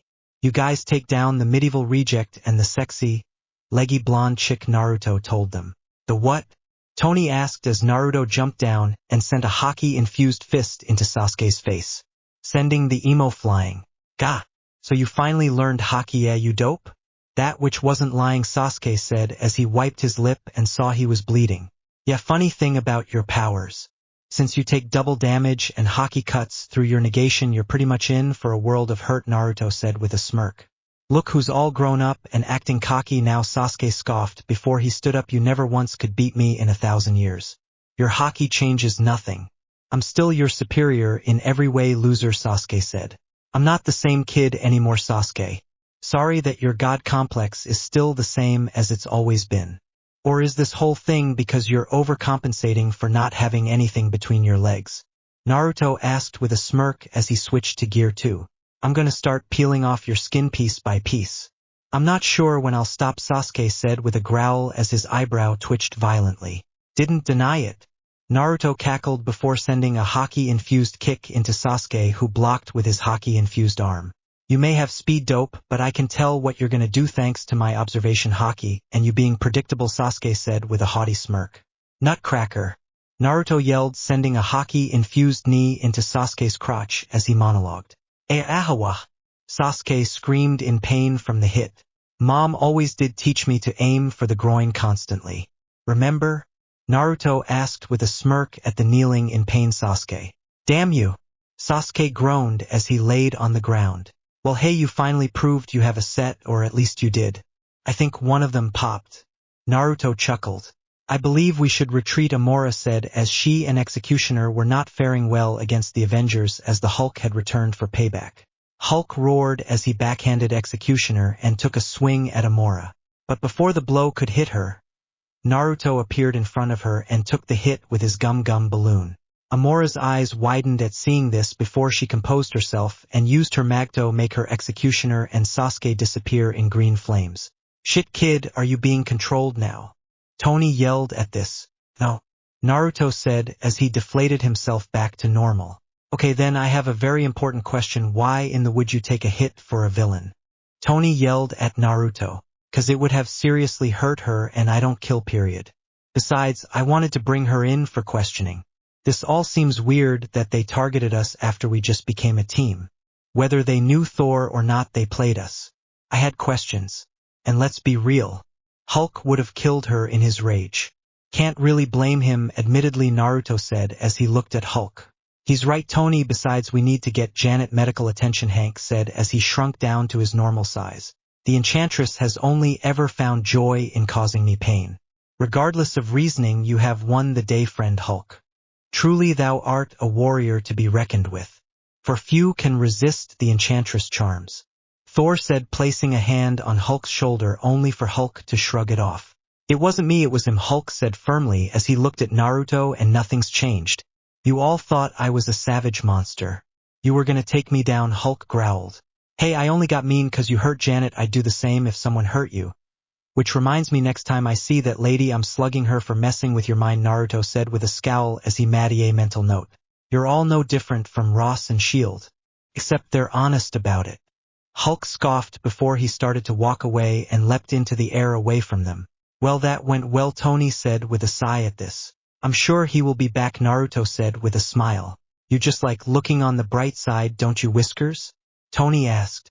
Well, it's better than being a downer like Old Man Hill over here, Naruto snickered, pointing at Hank, who looked annoyed at Naruto's dig at him. Arctic. Hulk stood on a frozen tundra growling before unleashing a loud roar, making the ice crack from his fury before leaping away. Unknowing of the legend he had unearthed encased in the ice. With Sasuke. Sasuke was in a hidden underground base with Executioner standing nearby while Amora was using her magic to watch Naruto, as he talked to Janet, who was being checked on in the medical wing of the Avengers Mansion. Still looking at that loser? I don't understand why waste your time since he's a worm that will be crushed by me, Sasuke scoffed, as he looked at the image of Naruto. Amora said nothing to this before she quickly turned and kicked Sasuke in the face with her foot, sending him to the ground. Quiet, you worthless fool. Amora yelled in a show of fury. What the hell's got your panties in a twist? You and your boss want him dead anyways, so why does it matter of insult, the loser, Sasuke asked as he stood back up from her kick. You will watch your tongue, boy, or I will rip it out of your worthless mouth and skin your pathetic hide. Amora yelled with a glare. Hey, whatever. I don't care enough to see what the hell's in your head, you crazy bitch, Sasuke scoffed. Amora ignored Sasuke before she went back to watching Naruto. A faint smile and a blush on her face. Her heart fluttering like it never had around Thor. Arctic. A group of 3 fishermen were pulling in a net of fish from the freezing water when they looked up to see Iron Man, Thor, and a Quinjet flying above them. Excuse me, guys. Hi. You didn't happen to see a cranky, giant green? Tony was asking before the fishermen pointed over yonder from them. Well, guess they did. Tony said before they flew off in said direction. Good, we have a lead on the big guy. Can we get the hell out of here yet? Naruto yelled out from inside the Quinjet, where he was sitting in his seat wearing a winter coat and shivering while rubbing his hands trying to keep warm. Not a fan of the cold, huh? Janet asked curiously from the pilot's seat. Probably cause rubber gets brittle in the cold, Hank said as he shook his head. No, it's cause it's ing cold. Not everything needs a nerd explanation, damn it. Naruto yelled as he tried to make himself warm by rubbing his hands together. That's probably the shrinkage talking, rubber boy, Tony quipped over the intercom. Just turn on the goddamn heater or I'm gonna mutiny. Naruto yelled as he kicked the seat in front of him for emphasis. Yeah, sure. Flying this is the coolest thing I've ever done, Janet said as she looked at the controls. It's actually on autopilot, Wasp. Sorry. As for the heater, hit the red button, Tony said. Which one? Janie asked as she looked at the display of buttons. Just pick one before I start chopping up seats and lighting them on fire. Naruto yelled before Wasp hit a button, which ejected Naruto's seat out of the Quinjet. Whoops, Janet said as she chuckled sheepishly. You'll pay for this, Tony. Naruto yelled as he and his seat fell onto the ice below. The fishermen were pointing towards that crater. Meet us there when you can, Rubber Boy, Tony said with a snicker. What is that, Ant-Man? A meteor hit? Tony asked. No, that's the Hulk throwing a tantrum, Ant-Man deadpanned. I'll give you all a ing tantrum. Naruto grumbled as he cracked his neck and stretched his arms to slingshot himself over to the crater just as the Quinjet landed. Sure, took your time, Rubber Boy, Tony said with an audible smirk under his helmet. When we're done here, I'm gonna beat you with your own arm, Naruto growled out. Truly, the Hulk's anger is impressive, Thor said, looking at the destruction caused. Tell me, Iron Man, how do you plan to convince him to come back with us? He asked. I have no idea, Thor. Jarvis, scan for life forms, Iron Man ordered. Mortal technology. You would do better to trust your eyes and ears, Thor scoffed as he watched this. I'm picking something up. It's a life sign, but it's faint. That's so weird though, since I can't see or hear it, Tony said with some snark before Wasp flew past them. Okay, if this is some kind of evil snow monster, I'm gonna be, Wasp was saying before she collided with a large piece of ice with what looked like a red, white, and blue shield with a star on it. Tony, Janet said wide-eyed as Thor and Iron Man joined her as they looked to see a man in a similar blue, white, and red uniform. Captain America. And according to my armor, he's alive, Tony said in shock. Who's the popsicle with the shield? Naruto asked as Thor lifted the frozen man into the Quinjet by dragging the huge chunk of ice he was in on board. You don't know who Steve Rogers is? Hank asked with a raised eyebrow as he recognized the frozen man. What part of an isolated village in a different country didn't you get? Wait, was he a game show host? Naruto asked curiously, getting a groan from Janet. We'll fill you in on the ship.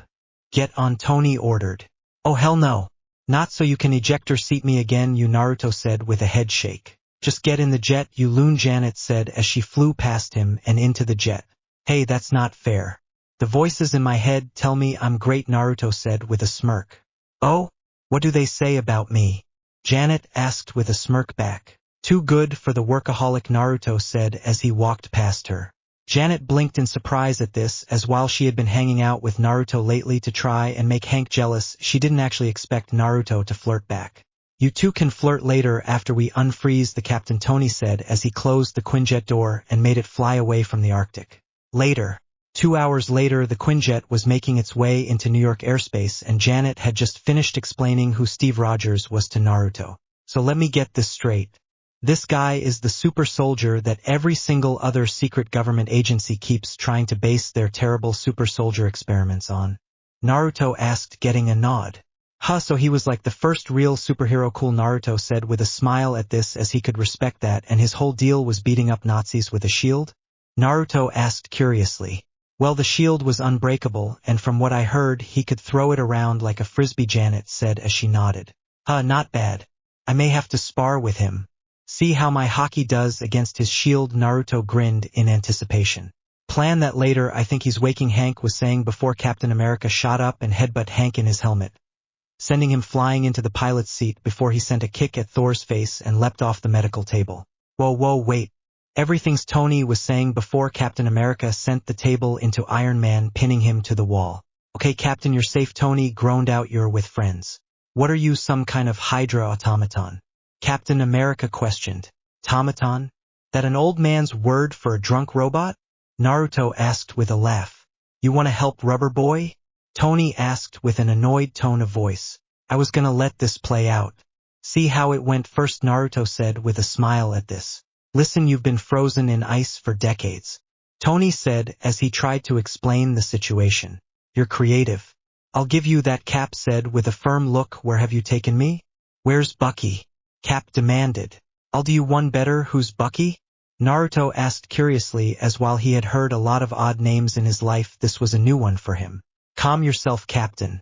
As the robot says, you are among friends, Thor said placatingly as he approached the captain and placed a hand on his shoulder. And then promptly was smacked with a shield and judo flipped into Hank, and then the controls making a large explosion.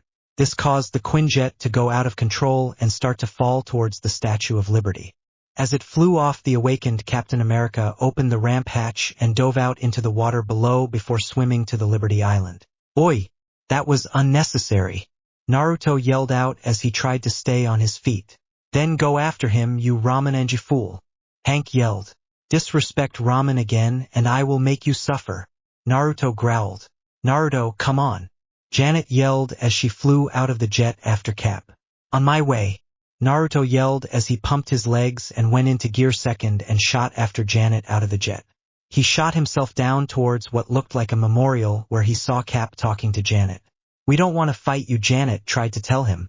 "Jet pistol," Naruto yelled as he sent his fist at Cap, who raised his shield just in time as the fist struck it. Clang. "Okay, Joyboy, does it seems," Janet said deadpan. "I want to see how super you are. Give me your best, Captain," Naruto said with an excited smile. "Jet Gatling," Naruto yelled as he sent a barrage of punches at the super soldier, who blocked his strikes with his shield and held it as Naruto's punches bounced off the unbreakable shield. Clang, clang, clang, clang. "I have no time for any of Zemo's experiments," Cap said, before he leapt over Naruto's Gatling punches and threw his shield at Naruto, which hit him in the head and did nothing but cause the shield to bounce back at Cap, who caught it. "Ha! Nice try, soldier boy. Too bad for you, everything is made of rubber," Naruto cackled, stretching his mouth with his finger and letting it snap back into place for good measure. "A for effort, though. Okay, stop. You have to come with us. This is not 1943," Iron Man said as he, Thor, and Giant Man surrounded the captain. "He is a warrior, Stark. He will not yield," Thor said as he readied himself to continue the fight. "Okay, I think we should stop this before innocents get hurt," Naruto said, seeing a tourist boat nearby taking photos. Naruto looked at the captain and sent a pulse of Conqueror's Haki at him to try and knock out the super soldier. The super soldier felt the pulse but stood his ground before flinging his shield at Iron Man, who dodged it but was then tackled by the captain. "He blocked out my Haki?" Naruto asked, actually surprised before his smile got bigger. "Finally a worthy foe. Alright, let's kick this up a gear. Gear third." Naruto grinned as he placed his thumb in his mouth and blew into it. "Bone balloon," Naruto yelled as Cap took out Iron Man, Thor, and Giant Man in seconds using Iron Man's own repulsor arm. Cap looked at Naruto's giant arm without fear as he readied his shield in response. However, before the two could clash, Janet shot her stingers at the back of Cap's head, getting his attention. "Sorry, but I need you to listen to me before you and Joyboy destroy the island," Janet apologized as she flew in front of Steve's face. "My apologies, miss. This soldier doesn't listen to Hydra agents," Captain America told her. "Oi! Don't compare us to that group of Nazi bastards," Naruto yelled out in a high-pitched voice, thanks to his third gear wearing off before he could throw a punch. "What are you exactly?" Cap asked as he looked at Naruto. "I'm a rubber man," Naruto yelled out in his chibi form. "Ignore him for a second. Don't listen, just look," Wasp told him as she flew a bit over towards the Statue of Liberty to a monument, beckoning Steve to follow her, which he reluctantly did. When he came to where she was leading him, however, he stared in shock at the monument. A monument dedicated to the memory of himself and Bucky. Steve stared in wide-eyed shock at the monument as the Avengers walked up behind him. "You've been gone a long time," Captain Tony told him before placing a hand on his shoulder. "Welcome back. So are we not fighting anymore?" Naruto asked, still in his tiny form. "No, but don't worry, I'll get you a juice box," Tony was saying with a chuckle at Naruto before he head-butted him in the knee. "What is your head made of?" Tony demanded in pain.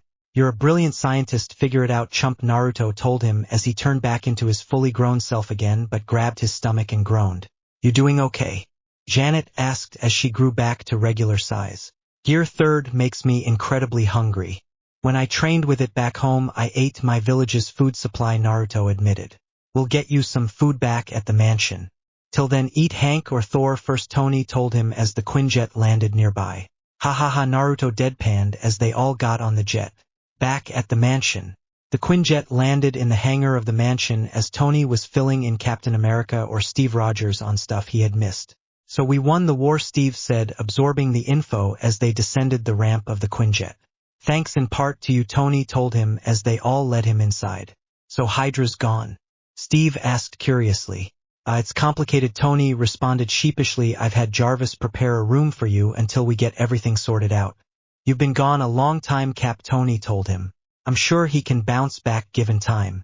From what I heard, those old school soldiers were as tough as my mom, Naruto said with a smile.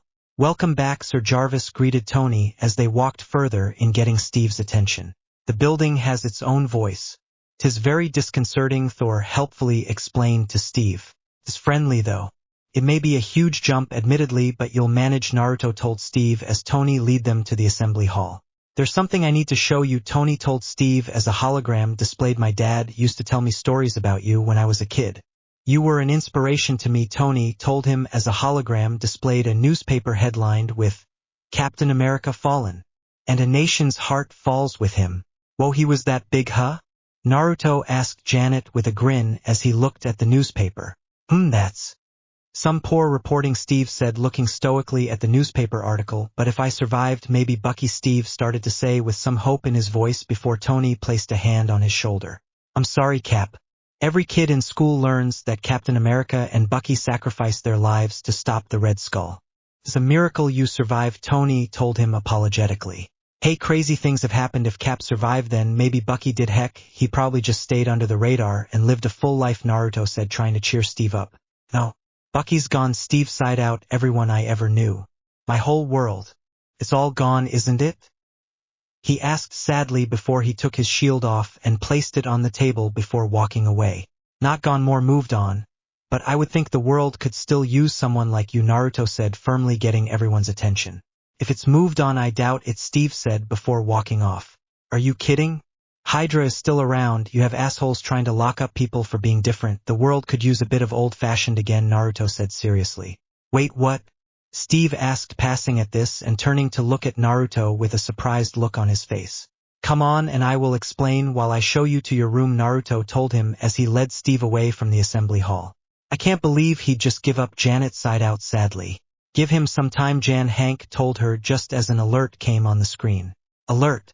Reports of giant monsters are coming in from Ellis Island, Jarvis said, displaying a screen of some sentient globs covering the island. Avengers assemble. Tony yelled out to the team. We're all right here barring Uzumaki, Hank deadpanned. He can catch up later, Tony said as he, Thor, and Hank ran on ahead, leaving Wasp behind as she looked towards the door where Steve and Naruto left through. Unaware of another figure in the rafters above. Ellis Island. Doughboy, a sentient mass of dough created by Arnim Zola, started to attack the island by growing 3 giant heads and taking a bite out of the island. Amazing. They appear to be some kind of man-made biological life form, Hank analyzed with an astonished tone. You say man-made as if you were proud of this, Thor told him as he struggled to move his arms away from the sentient dough mass before he was ed into a giant piece of it. Tony descended and fired a repulsor blast at the giant dough pile, only for his repulsor to be absorbed by it and for the giant dough creature to roar at him. Guys, my repulsors aren't affecting them, Tony said. If anyone's got any ideas, now's the TI, Tony was saying before the dough creature leapt onto him. Avengers Mansion. Welcome to Avengers Mansion. Please identify yourself, Jarvis said as right outside the gates of the mansion, a splintered-off large piece of Doughboy floated before the gates, making people scream and run in fear. As this occurred, Steve was sitting in his room as Naruto explained the mutant issue. So the government has issues with these mutants simply for having powers that occurred naturally? Steve questioned. Exactly. They either try to weaponize them into brainwashed attack dogs or have them killed or imprisoned simply out of fear, Naruto explained as Steve frowned at this news just as Janet knocked on the door to the room and entered. How's it going in here? Janet asked, hoping things were going okay. We've made some progress, I think. Anyways, Steve, what do you think of the room? I know Tony tried to make it as much like the 1940s as he could, Naruto asked before the antique radio suddenly displayed Jarvis. Excuse me, Miss Wasp, Mr. Joyboy. There appears to be a guest at the main gate, Jarvis told them. As much like the 40s except for the talking computer, it seems, Janet sighed. Hostile or friendly? Naruto asked curiously before they heard a roar and felt the mansion rumbling as all the way at Ellis Island the giant dough globs were merging into one gigantic glob of dough. Hostile it is. Why can't it ever just be the pizza guy? Naruto sighed as he, Wasp, and Cap started to run out of the room down the halls. We can get pizza later, let's deal with this guy first, Janet said as they made their way down the hall. Okay, but if there's pineapple we're gonna have a problem, Naruto quipped. On my half? Janet asked with a pout at Naruto. That's not fair, curse you and your cuteness, Naruto said as he grumbled under his breath, getting a grin of victory from Janet. I need my shield, Steve told them as they ran. It's just up ahead, Janet told them as she flew on ahead before she stopped her flight, seeing the splintered off doughboy piece floating towards her, which farted as it approached. EW, Janet as she gagged at this. Wow, and I thought some of the Zoan fighters back home were ugly. I mean, wow. Hey buddy, I think the ugly contest is that away, Naruto said as he looked at the monster and pointed in the other direction. As Doughboy roared at them at this, a figure wearing a purple outfit and holding a rapier was approaching Steve from behind. Naruto froze as he felt this thanks to his observation haki before he turned and threw a punch over Steve's shoulder, slugging the figure and sending him skidding down the hallway.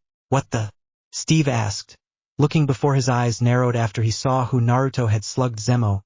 He glared just as a turret opened up under Wasp and fired missiles at Doughboy, who ate them without issue and burped smoke.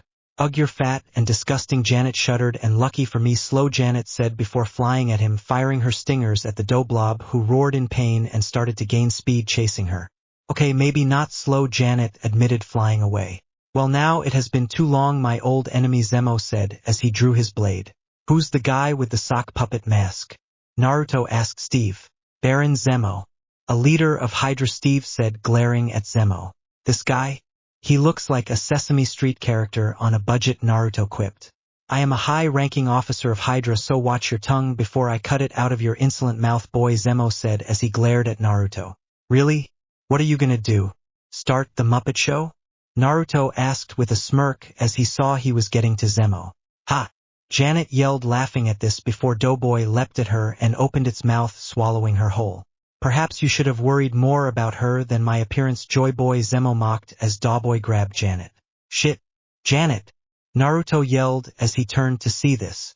Go help her. I have Zemo, Steve told him as he kept his eyes on Zemo. Naruto nodded at this before he pumped his legs and shot at Doughboy in gear 2, his fist ready. How's this taste? Gum gum, Red Hawk. Naruto yelled as he sent an on-fire fist at Doughboy, punching a hole clean through the sentient dough blob and sent it flying all over the place in a spray of globs of dough. You okay, Janet? Naruto asked, seeing her fly up covered in dough, coughing. That was disturbing, she admitted before she was suddenly shot by an energy blast, sending her to the floor. Janet! Naruto yelled before he turned to glare at Zemo, holding a smoking energy gun while Steve was against a wall. Was she important to you, Joyboy?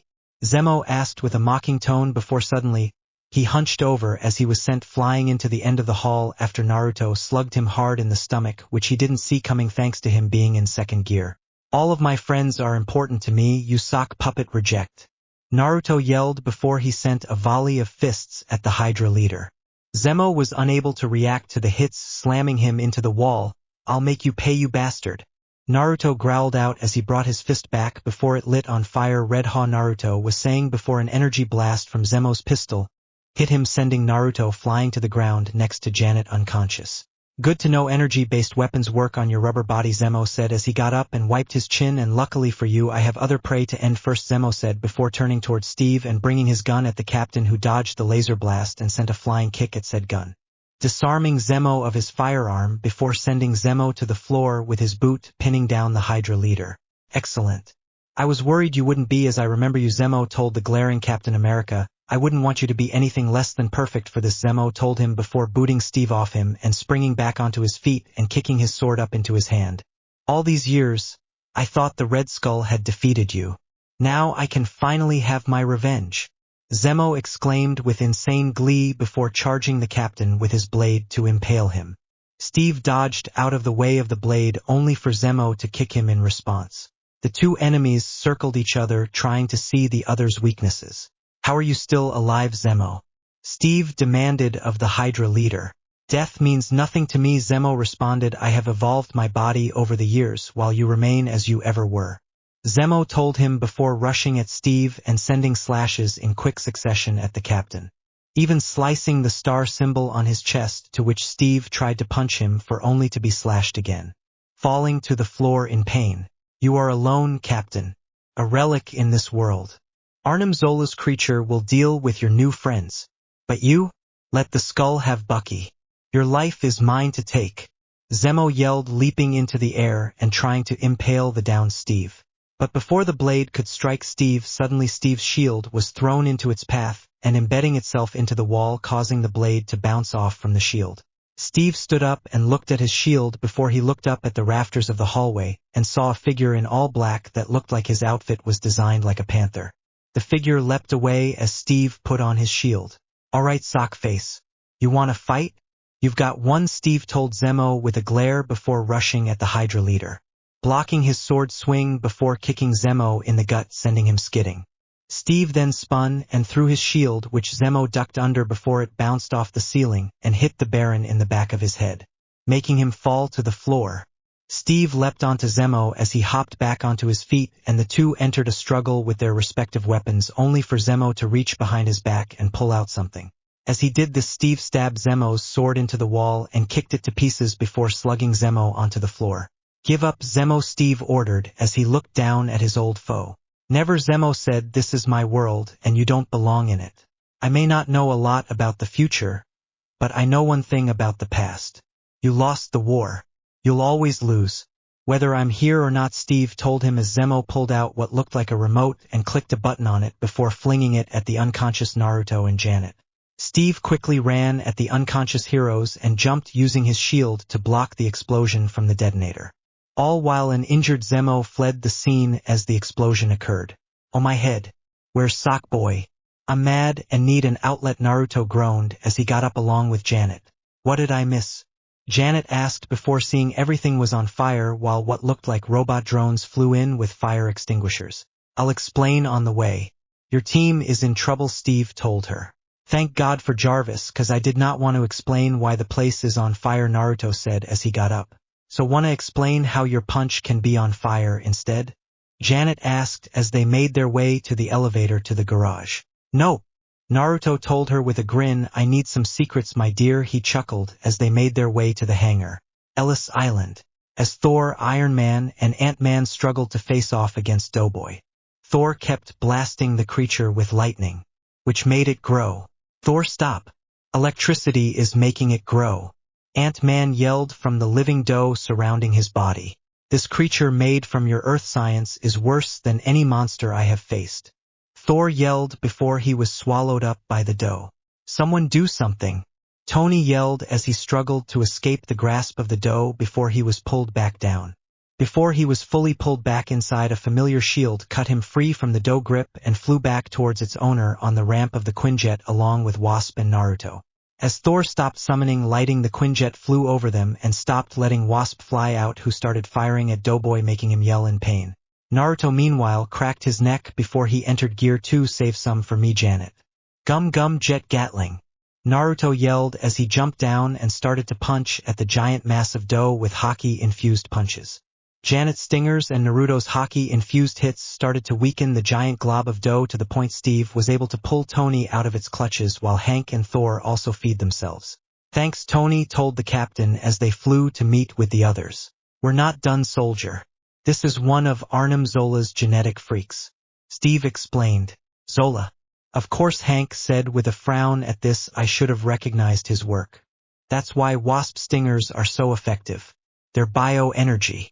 Whatever it's made of, it screams like a wuss," Naruto yelled as he slugged Doughboy in the face, making it yell in pain. "Oh, shut up, you whiny bitch," Naruto yelled before sending another punch. "And I'm guessing his hockey stuff is making it so he can hit him," Tony said as he made a note to bring Naruto on missions involving enemies like this. "I've studied some of Zola's creatures before. They all have a weakness. Instability," Hank explained, "and with the right energy signature we can accelerate that instability," Hank said before he started to turn knobs on his helmet, creating a sonic frequency that pushed back Doughboy and caused it to start screaming, "Iron Man. Modulate your repulsor. Match the energy signature my helmet is putting out," Hank yelled at the armored Avenger. "Jarvis, what he said," Tony ordered before his repulsors started to glow as Jarvis matched the frequency. Tony sent a large unibeam down at the sentient mass of dough as Wasp, Naruto, and Hank held it at bay, effectively dispersing it from the island in one shot. "Victory is ours," Thor said as he looked to see himself covered in dough. "Hooray," Janet said sarcastically, also covered in dough. "No more?" I was actually starting to have fun, Naruto said with a pout as Doughboy dispersed, leaving behind a large amount of dough. You need a new hobby. You ever try video games? Janet asked as she caught her breath. No. Wait. No, I have not, Naruto said as people came out from hiding and started to cheer for the Avengers and Captain America, making the super soldier smile. Later on that night, Avengers Mansion. Bioengineered monsters, freaky ooze creatures, is that what it was like fighting evil in the 40s? Tony asked Steve as they and Naruto watched the news while in the meeting room. No. Sometimes it got strange, Steve said with a smirk. Ha! Good one, Naruto said with a grin, glad the soldier had a good sense of humor. Did you just make a joke? Tony asked with a smirk. Captain America has a sense of humor. Tony grinned. Don't get used to it, soldier, Steve said with a small chuckle, and please call me Steve. Tony smiled as he stood up. I found something. I want you to have it, Tony said before he handed Steve an old photograph of Steve, Bucky, and Howard Stark together. Howard Stark, Steve grinned as he looked at the photo fondly. My father. He looked up to you so much. We all did. We all do, Tony told Steve. That was a long time ago, Steve admitted. Thank you for the photo, Tony. It's actually all I have now, Steve told him. Hey, you got us now too, Naruto said as he drank some water. He's right. You have a place here, Steve. With the Avengers, Tony held out his hand, which Steve shook. Indeed I do. Now I would like to meet the rest of the team. I wish to thank the one who helped me beat Zemo. The one in the black catsuit, Steve said with a smile as he shook Tony's hand. Wait, who? Tony questioned, confused. We recruited Black Cat. Hello. Naruto yelled before he laughed at his joke, before Janet zapped him in the back of his head. Damn it, woman, that hurt. Naruto groaned. Speaking of hurting, there is a letter for you, Mr. Joyboy, Jarvis said as a robot drone carried a letter to Naruto. Huh? Naruto asked before he opened the letter. That bastard senator is suing me? Naruto yelled out loud as he threw the letter, which Tony caught and looked at. Looks like you're gonna need a lawyer, Whiskers, Tony said as he read the letter, seeing that it was legitimate. Arnim Zola's lab. Zemo descended in an elevator down into the depths of the lab. Your creatures failed me, Arnim. In order to defeat Captain America, we must destroy the Avengers, Zemo said as he walked into the lab, only to be met with silence as a response. Arnim? Zemo questioned again as a green light formed behind him, revealing the Enchantress, Executioner, and Sasuke standing over an unconscious Arnim Zola. Baron Zemo, I have an offer for you, Amora told him as Zemo narrowed his eyes at the woman. Avengers Mansion. It had been 3 days since the incident with Doughboy and Baron Zemo. Naruto was in his room getting ready to go out into the city today. Mr. Joyboy, Mr. Stark is outside your room. Jarvis said. There's a thing called knocking, Tony. You could easily do that instead of having the hardworking AI announce your presence when you want to enter a room, Naruto said flatly as Tony entered. Yeah, but that's for people who don't have an amazing AI, Tony told him with a smirk. What's up, Tony? I don't want to be late to meet my friend, Naruto said as he grabbed his phone and his goggles and put them in his forehead. Yeah, I know. It's your day off unless there's a kaiju attack or something catastrophic. Tony waved it off. TikTok din man. I'm walking towards the door, Naruto said as he walked towards his bedroom door. Relax, rubber boy. I have a meeting at Stark Industries, so I won't keep you. I just have something for you may be interested in, Tony said as he handed Naruto a business card. Naruto took the offered business card and took a look at it. Matt Murdock, defense attorney? He asked curiously. He's a good lawyer. I've met him before. He runs a law firm called Nelson and Murdock Law, Tony explained. What did you do? Naruto asked with a smile, wondering how he knew a defense attorney. Nothing, you little look, he's one of the best defense attorneys in the city, and he could probably help you with your little problem with Kelly, Tony explained. With what money? Naruto asked curiously. I'll foot the bill, seeing as he's a legit attorney and won't lie for you from what I know. Besides, I can't exactly break you out of prison every time there's a giant monster or something attacking New York. It'd drain my suit's batteries, Tony told him with a smirk as Naruto sighed. Well, considering I don't have any money, I guess I have to do this. Naruto admitted, grateful to Tony for the help. Good, have fun with your friend today and don't do anything I would do and be home by curfew, Tony said with a smile as he walked out of Naruto's room. Curfew? I'm 21, you bastard. Naruto yelled after Tony. I do believe he was kidding, Mr. Joyboy, Jarvis said. Oh, your joke, Ed, you bastard. Naruto yelled after a moment. Mr. Joyboy, you have guests outside the gates wishing to see you, Jarvis said. Guests? As in plural? Naruto asked with a raised eyebrow. Yes, sir, one is being a bit forceful and won't tell me her name, Jarvis responded. I'm not giving my name to a machine. You just tell Naruto to get out here before I come in and get him. Laura was heard yelling over his intercom. Yeah, that's Laura, all right. Okay, tell her I'll be right out, Naruto said with a small chuckle as he walked out his room and soon went outside towards the gates. When he got there, he saw Laura in a black shirt, her leather jacket, and a pair of jeans glaring at Jarvis while two women stood behind her. Hey Laura, I didn't know you were bringing friends with you, Naruto said with a smile as the gates opened and let him pass before closing behind him. I wasn't. They abruptly decided to come with me, Laura said with a small amount of irritation. You know that we can't have any incidents, Laura. It is better you are accompanied, seeing as you are still new to the institute. The dark-skinned woman with white hair wearing a pair of jeans and a long-sleeved white t-shirt told her firmly. Besides, it was us or Logan Shuga, and I think we're the lesser of two evils. A woman with long brown hair with a white streak wearing a pair of black jeans with a green hoodie said with a southern drawl. Laura scoffed at this but nodded in agreement at this. These are Aurora Monroe, also known as Storm, and the other one is called Rouge. Laura introduced them. Yo, nice to meet you too. I'm glad Laura has made some more friends, Naruto greeted with a smile. Acquaintances at best, Laura said flatly as she rolled her eyes at Naruto. I give it time. I can tell they're nice. We'll just need to work on your people skills is all, Badger, Naruto said with a snicker, making Laura's eyebrow twitch at the nickname. Ha! Funny and cute, no wonder you wanted to meet him alone, Laura Rouge said as they all walked down the sidewalk. I can carve out your heart, Laura threatened as she held up her fist. Oh, relax, Laura. You don't have to go all kill crazy on friends. Naruto told her, placing a hand on her shoulders. Indeed, now where are we going? Aurora asked Naruto.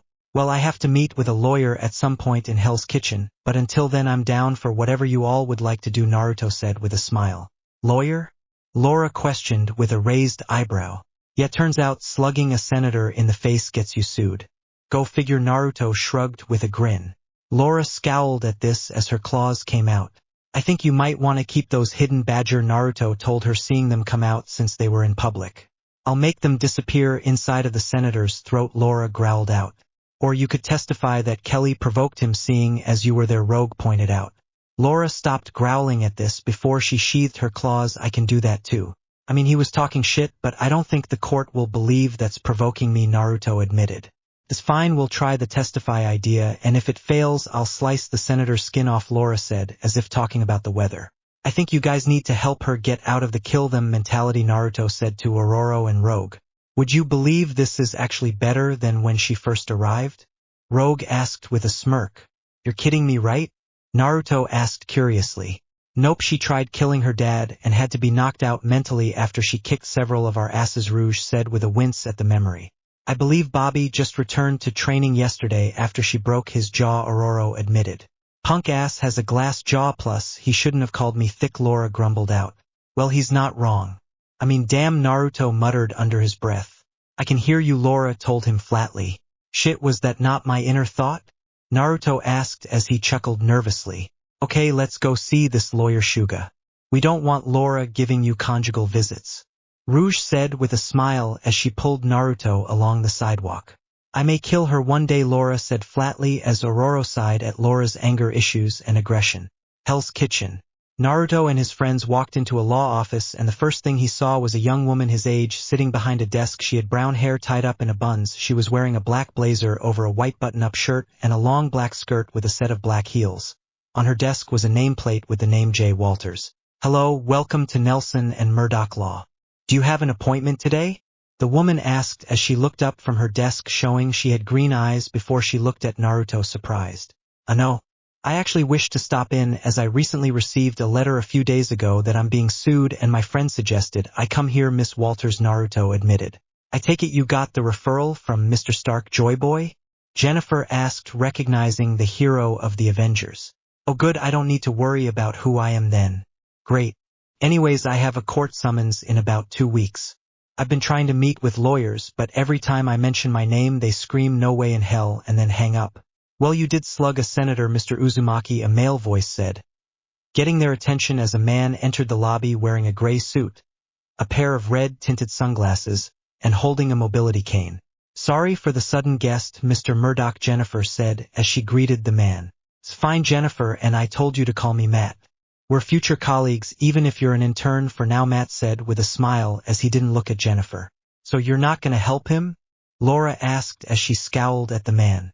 "I never said that at all," Matt said. "The way I see it, your friend most likely won't go to jail anyways, miss. If they did arrest him, then a war would probably start due to the high tensions between humans and mutants. On top of that, arresting a hero with backing from the other Avengers will also lead to negative consequences in the long run."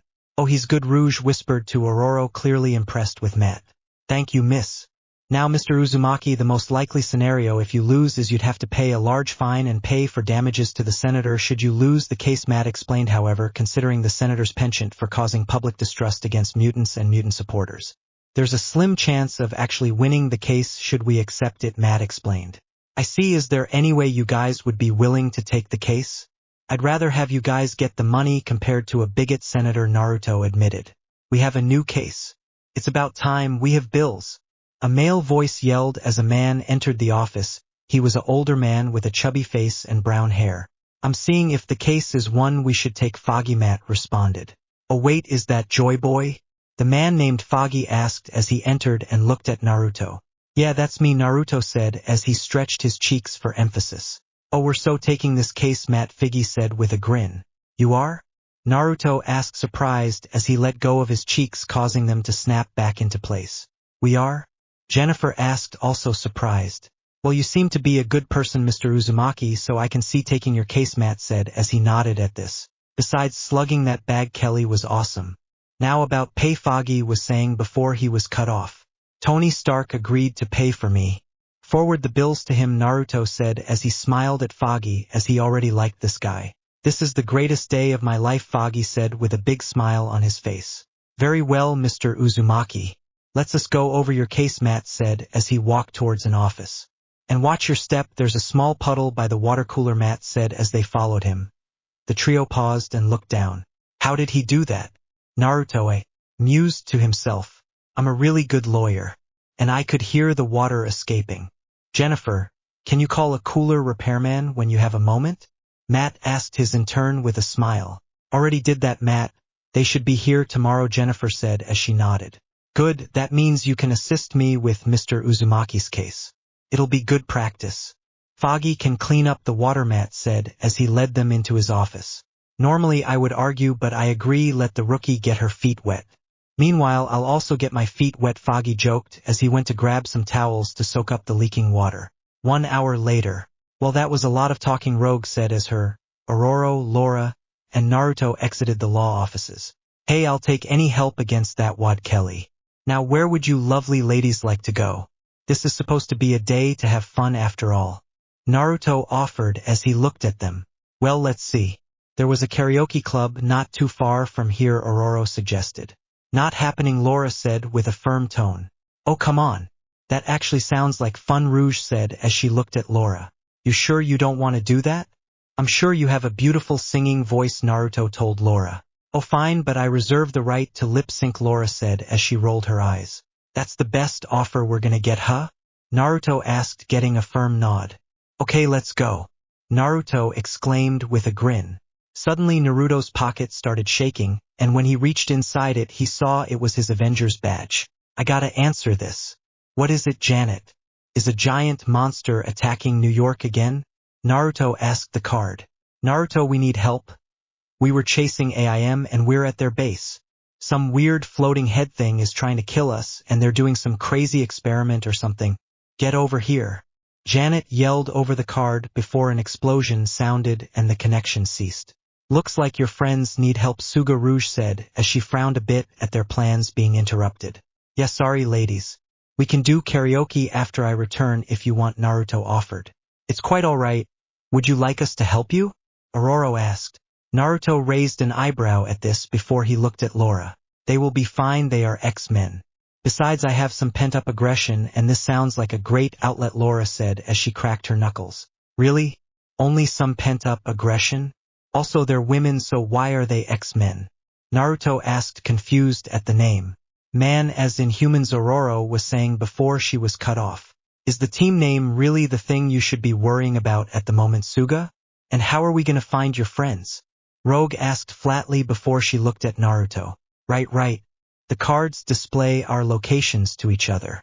So follow me, ladies, and let's go kick some nerd ass, Naruto said with a grin as he raised his fist. Wish the professor would spring for tech, that good, Rouge said as she, Laura and Ororo followed after Naruto. With Janet and Thor. What the hell kind of bullshit tech is this? Janet yelled as she was trapped in a red bubble force field fired at her by a giant head on a flying chair with tiny arms and legs. This was Modok. Thor, meanwhile, was fighting off a bunch of men in yellow armor like hazmat suit and welding blasters. You two have interfered with our experiments. While you did assist us with your intrusion by helping us create a being made up of ionic energy, you cannot be allowed to live and hamper our future plans. Modok told Janet with a glare.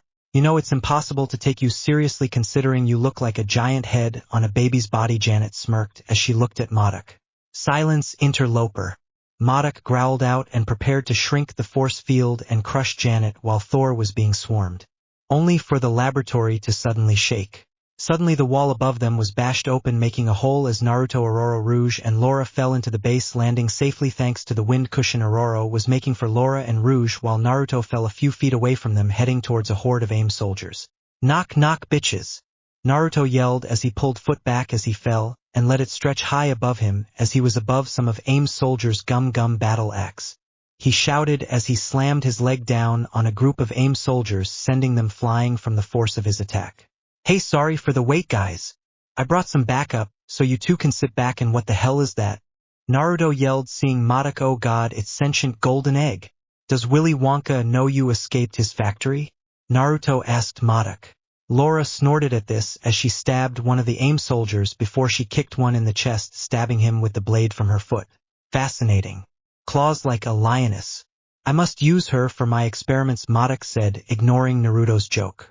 If you find Laura cool, wait until you see me, big head. Naruto yelled as he did stretches as some AIM soldiers approached him. You dare mock me? Exterminate him and his friends. Leave the Claw Girl alive. She will be a most useful tool. Modok ordered his soldiers. Your soldiers take one more step and they'll be in for a world of hurt, Egghead. So I hope you provide them decent benefits, Naruto said as he glared at Modok. Why should I fear you? You are of no consequence to me. I am superior in every way, Modok told Naruto with a glare.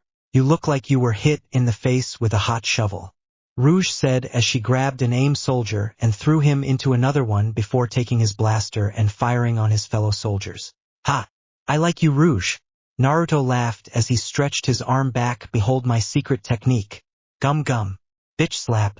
Naruto yelled before he sent a stretched backhand into each of the soldiers approaching him, slapping them all in their suited faces and sending them flying across the room as he spun around like a crazed cyclone of slaps. What is this? Modok asked as his scanners watched Naruto stretch his limbs. Your fancy science doesn't tell you. I'm a rubber man, fatso. Everything is made of rubber. And before the ladies ask. Yes, it is, Naruto snickered as he stopped spinning. Must you be so vulgar? Ororo asked as she sent wind to blow away 3 AIM soldiers. It makes people laugh, so yes, Naruto said with a smile as he slugged an AIM soldier, sending him flying past Modok before he swung his leg around, slamming it into several soldiers behind him. A rubber body? That is asinine and foolish. Such a power would be utterly worthless to me, Modok said as he looked at Naruto. Yeah, well, I helped give Graviton a beat-down tumor head. Besides, you may think it's a dumb power, but at least I don't look someone face at a top graphical map of Utah, Naruto exclaimed with a cackle. This got laughs from Rouge, Laura, and Janet, who were fighting their own AIM soldiers. I don't understand. What is a Utah? Thor asked, confused as he finished with his own opponents. Enough of your blather. Modok yelled as he fired a red beam from his forehead at Naruto. Naruto, though, glared at Modok and moved to the side, avoiding the blast thanks to his observation haki. You know, that was very rude. We were having a nice, calm discussion before that laser. And now you've gone and annoyed me. So now in my head you work for Senator Kelly. What are you prattling on, Abioga? Madoc yelled as a hockey-infused fist suddenly smashed into his face. Unfortunately for you, I hate Senator Kelly, Naruto told Madoc with a glare before Gum Gum Gatling. Naruto yelled, sending a barrage of punches at Madoc.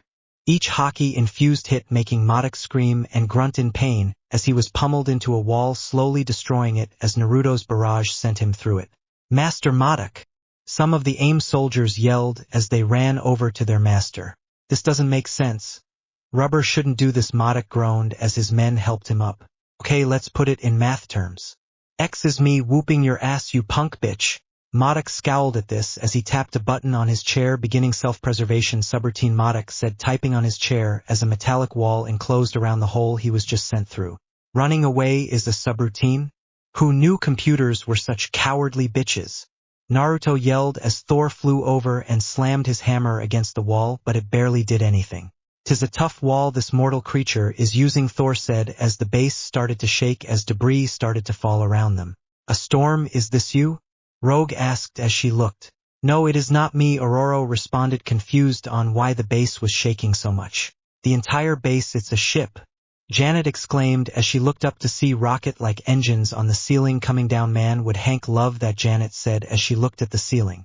"You should all probably leave before the engines incinerate the flesh from your bones," Laura said as the engines started to turn on with bright orange flames.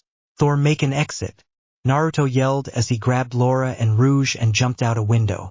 Thor immediately threw his hammer through a nearby wall of the building and made a large hole, which he, Aurora, and Janet flew out of just as the rocket base blasted off into the sky. Naruto landed on a nearby rooftop across from the AIM base, watching as the building collapsed around it.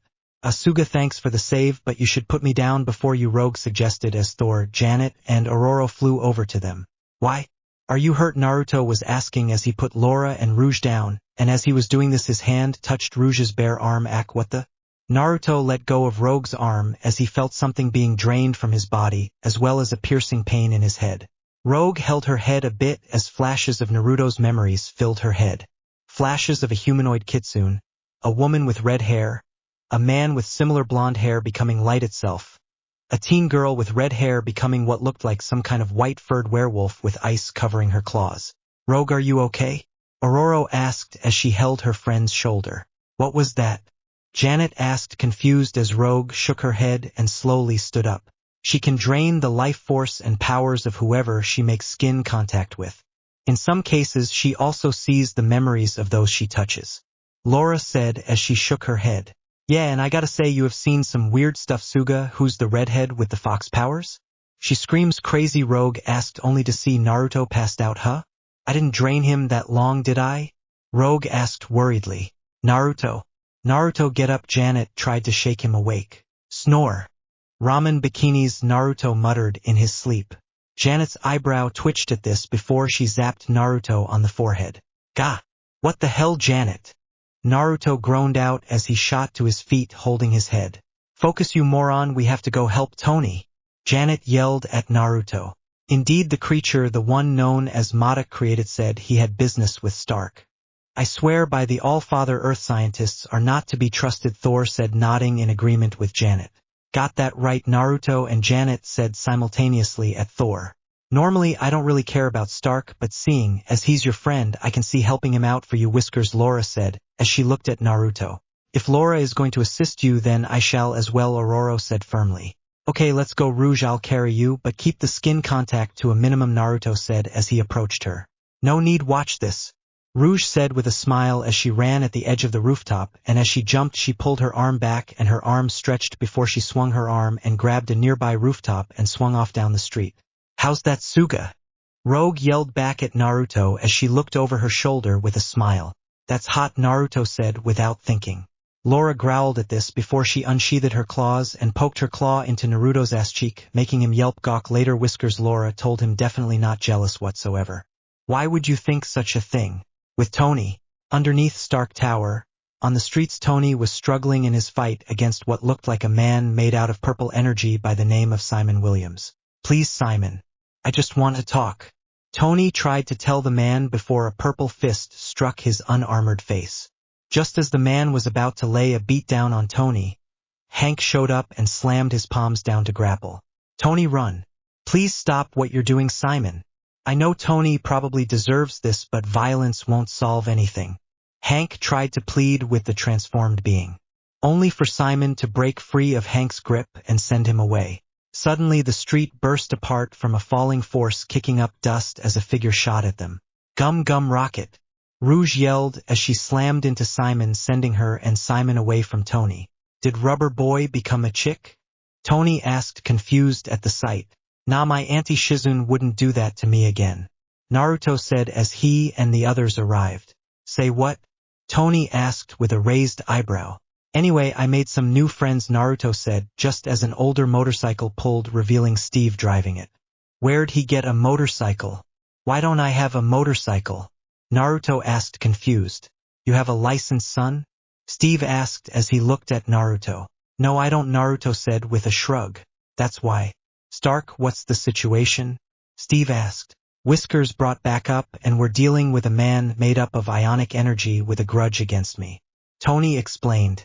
Okay, I have a plan. I suggest we hit him really hard, Naruto suggested. Already doing that, Suga, but he keeps getting up. Rogue yelled as she kept slugging Simon, but he kept getting up and walking towards her with an annoyed look on her face. Guess you didn't get my hockey training, guess I'll have to step in. Naruto yelled as he shot at Simon, his fist going black as his arms stretched back. Gum gum. Another rubber freak? You won't be able to damage, Simon was saying before a blackened fist clocked into his face. Pistol. Naruto yelled as he slugged Simon in the face hard with his hockey-infused fist, sending the man flying into a nearby building. Ha! Punk ass is just like a Logia back home with a glass jaw to boot. Naruto yelled before he started to laugh loudly. Naruto, stop attacking him. I'm sure we can talk this out. Hank yelled as he approached. Not that I like Stark, but he looked ready to kill him to me, and trust me, I know when someone has murder in his eyes, Laura said as she looked at Hank. Okay, Tony said, a bit offended at this.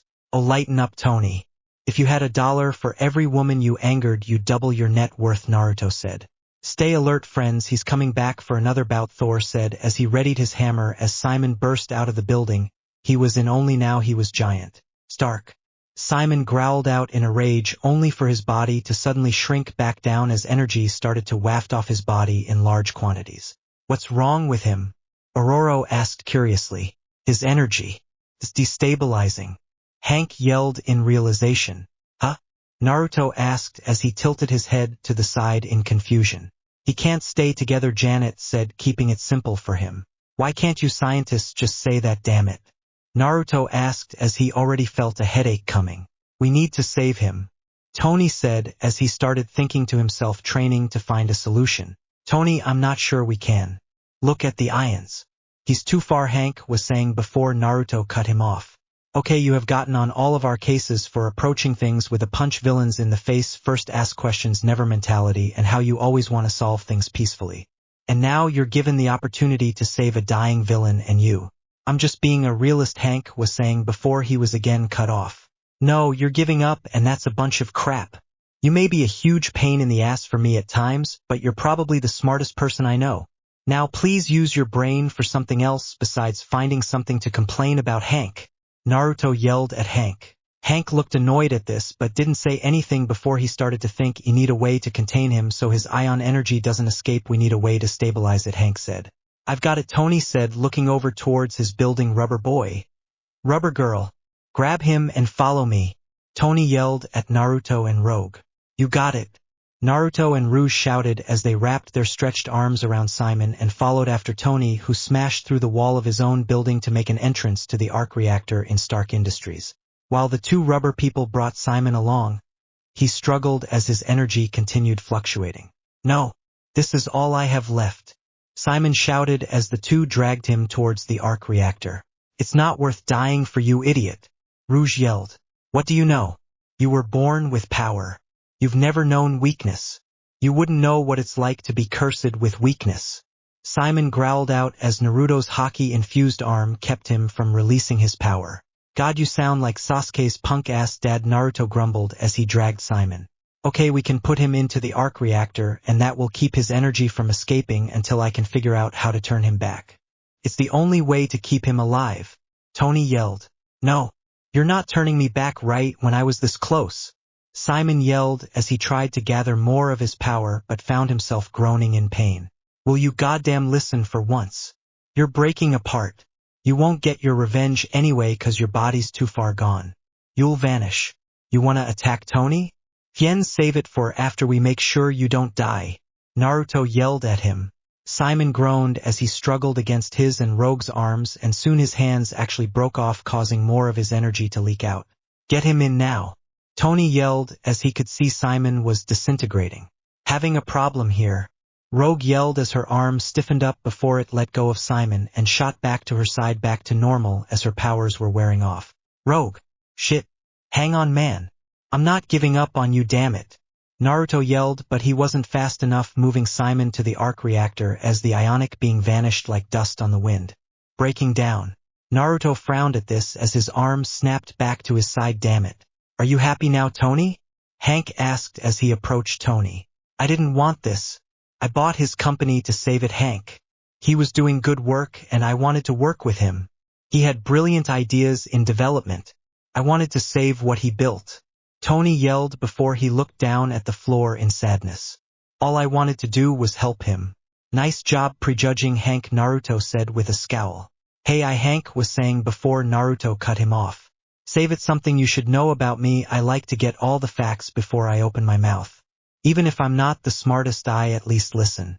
Tell me, did you ever once let Tony explain what he was doing?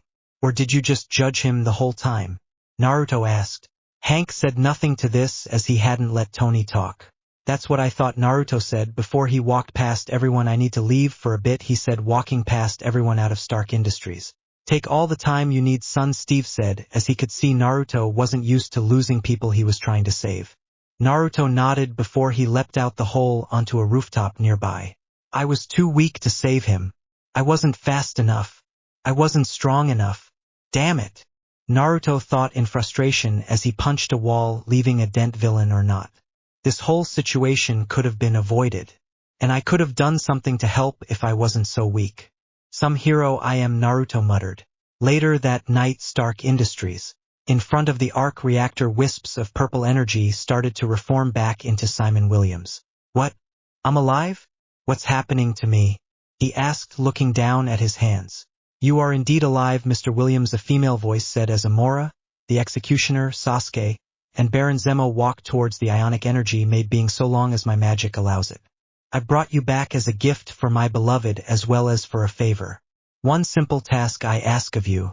Destroy the Avengers except for Joyboy. He is mine, Amora told him as Simon looked at her before his face narrowed in determination. Still don't see why you have interest in that pathetic loser, Sasuke said, only for Amora to clench her hands into fists at Sasuke's words. Next day, Naruto was at the Xavier mansion as he had decided to hang out there with Laura for a few days. Thankfully, the leader, Charles Xavier, and the rest of his X-Men had been more than welcoming to him, though he could swear Logan was giving him the stink eye when he was with Laura. Currently, he was in the living room of the mansion watching TV, trying to get his mind of what happened with Simon. You want to talk about it, Suga? Rogue asked as she rested down on the couch. No, I don't. I want to watch my show, Naruto said firmly. You're watching a cartoon cat chase, a mouse, Laura said with an even tone as she approached them. Hey, it's funny. And uplifting, Naruto said simply. Yeah, Tom and Jerry is a classic, Rouge said with a chuckle. Never admittedly saw it before, but hey, I figured why not give it a try, Naruto shrugged. What exactly was your childhood like?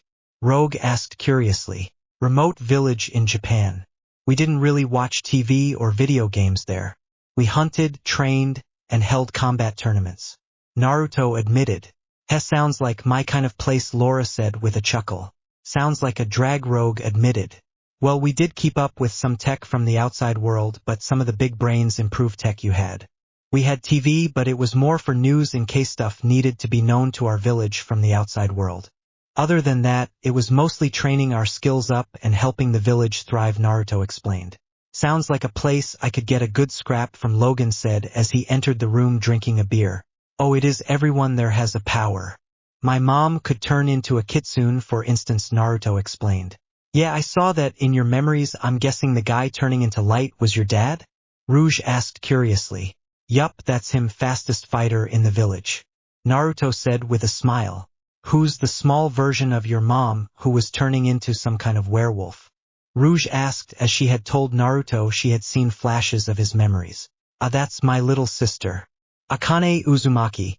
She can turn into what's called Okuchi no Makami or Divine Wolf. She's slightly less crazy than my mother, I guess. She once beat up 3 men with a whole fish. I still don't even know where she got the fish to this day, Naruto said with a smile. Your village sounds bizarre, Laura admitted. True, but it's home, Naruto admitted with a smile. Maybe I should head back for a bit, Naruto mused. What, because of the end to your last rescue attempt? Logan asked with a raised eyebrow. Kid, let me give you some advice. Move on. If you dwell on everyone you can't save, you'll never be able to help the ones you can, Logan said as he took a swig of his beer. Logan! Storm hissed as she entered the room. What? You know I'm right. You're all just too afraid to talk about it in an attempt to coddle the brat. I don't play that crap though. The dead have no say in the affairs of the living. And dwelling on it only drags you down, Logan said. It's fine, Aurora, he's right. I may as well use this experience to learn and try to do better, Naruto said as he nodded at Logan in gratitude. Plus, I think this may be your memories talking, but if you went home, I think your mom would kick your ass for coming home for this, Rouge said as she looked at Naruto. I don't need to see any more bears with chainsaws, Naruto shuddered. Well, if you're up for a mission with the Smen, we are getting an SOS signal, Charles said as he wheeled in. Sounds good to me. Where are we heading? Naruto asked as he got up. You, Storm, Rogue, and X-23 shall be heading to the Savage Lands. If you wish to bring the other Avengers, you may for assistance, Charles said as he wouldn't turn down any extra help. Sorry, Professor. As much as I'd like to bring them in, I can't have them leave New York undefended. I'll let them know I'll be helping you guys out though, Naruto told him. Plus, this is a SOS. I don't think we need more than the 4 of us, Professor Rouge said as she shook her head. Very well, do be careful then, you 4, Charles said before wheeling away while Naruto and his friends got ready to leave. All while Logan glared at him as Naruto was going to be in the Savage Lands with his daughter. Alone. Yeah, he may have to stab the brat through his eye. Earlier in Genosha, Wanda, Mystique. I have a task for you too, Magneto said, sitting upon his metal throne looking at his daughter and his right-hand woman. What's the task, father? Wanda asked with a serious tone.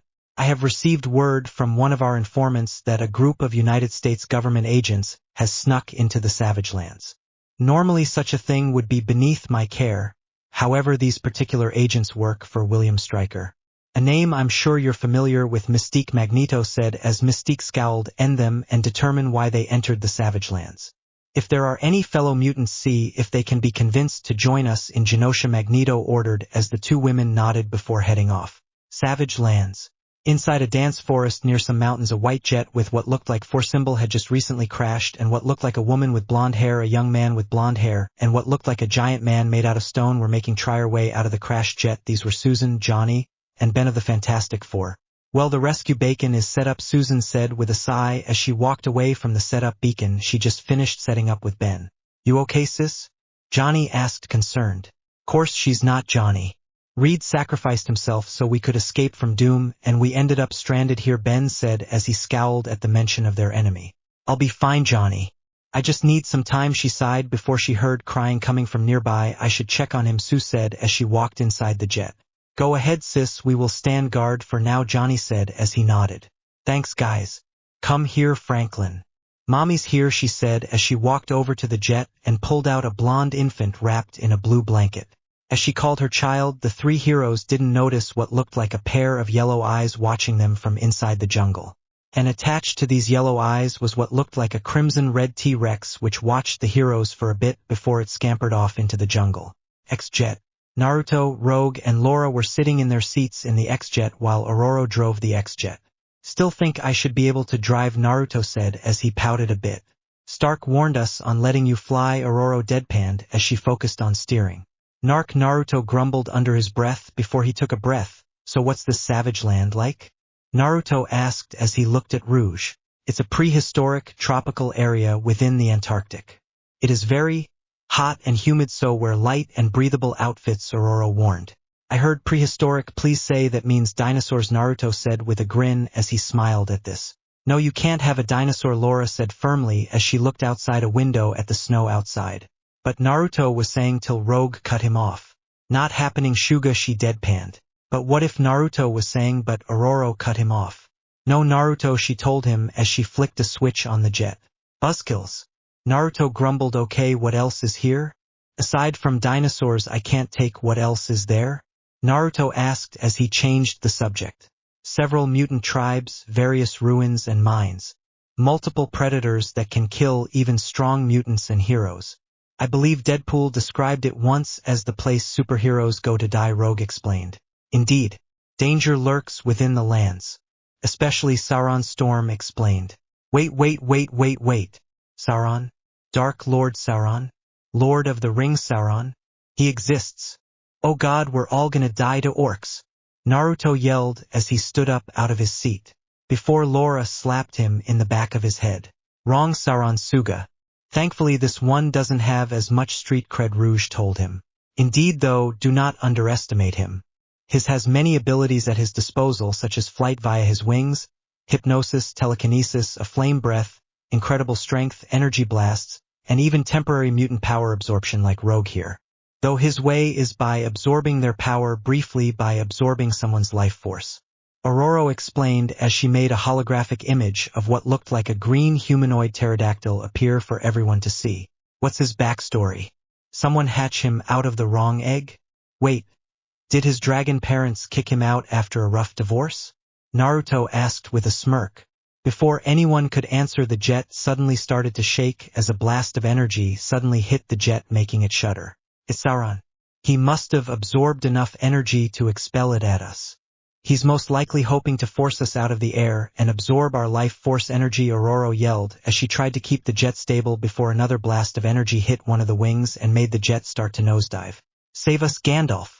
Naruto yelled as the jet careened and crashed down into the savage lands. Later, everyone was inside a prehistoric forest outside the X-jet. Naruto was passed out after the crash while the others were awake. Is everyone all right? Ororo asked. Whiskers is knocked out after the rough landing, Laura said as she pointed at Naruto who was laying on the ground. Well, wake him up, we need to make repair plans, Rogue said. Ugh, watch out, Jerry, Tom's gonna get you, Naruto groaned after Laura shoved him a bit to attempt to wake him up. Oh, for S sake, Laura groaned before she kicked Naruto hard in the head with the tip of her talon. Gah! What the hell? Naruto yelled, grabbing at his now bleeding head. Welcome back to the world of the living, Shuga, Rogue said as she shook her head at this with a smirk. Good, you're up. Now strip, Laura told him. I don't think this place is a good idea to do such a thing, Laura, Naruto said with a nervous chuckle before Laura threw what looked like some clothes into his face. You wish, Whiskers. We told you that you'd need to dress in lighter gear on the jet. We got clothes for you. Now strip, Laura ordered him. All right. Can I at least get some privacy? Naruto asked as he gave Rouge a look. What, and missed the show, Shuga? Rogue asked with a teasing smirk. Before Laura walked past her and grabbed her by the back of her shirt and dragged her behind the X-jet to change as well. Ororo meanwhile was surveying the damage to the jet. She was already wearing what looked like a black cloth top with one shoulder strap and a black skirt with long beads. Good, you two should change before you start to get heat stroke. We're gonna be here for a while. Sauron did far more damage than I anticipated. It's reparable, but the wing was torn clean off. We can't repair the jet until the wing is found within the Savage Lands. Ororo explained. So we're stranded here until we can find the wing then? Rogue asked as she started to strip off her jumpsuit and switch into a yellow and green top and shorts that showed off her figure. We'll be fine. We can always contact the professor for an extraction team if needed. Until then we can simply search for the Fantastic Four and the wing of the jet, Laura said as she stripped before putting on a black tube top and a pair of black shorts that also showed off her figure. Alright, I'm changed. Are you three decent? Naruto called out from his area around the downed jet. Yeah, we're fine, Shuga, Rogue called out as Naruto approached them from around the jet. Gone was his shirt, pants and overcoat, replaced by a single pair of tight, red shorts and his sandals, showing off his chiseled chest as if it was sculpted from marble itself. Dear God, you could grind meat on those abs, Rogue said, licking her lips at the sight before her. Back off, Laura growled, lowly, feeling possessive. Are you open to teaming up on him? A man that fine could probably take us both, especially with his rubber powers affecting every part of him. Every part, Rouge whispered to Laura, who paused at this before she blushed a little. What about your skin? Laura whispered back. Always a catch, Rouge said as she snapped her fingers. So what's the damage? Naruto asked Aurora, unknowing of Rogue and Laura's whispered conversation. The wing was torn clean off by Sauron's attack. We can't leave until we find the missing wing within the Savage Land, Aurora explained, as she kept her eyes at Naruto's eye level. Though she smirked, seeing that Naruto was trying to not leer at her. He was failing, mind you, but A for effort. Got it. I can go take a look around the immediate area if you want.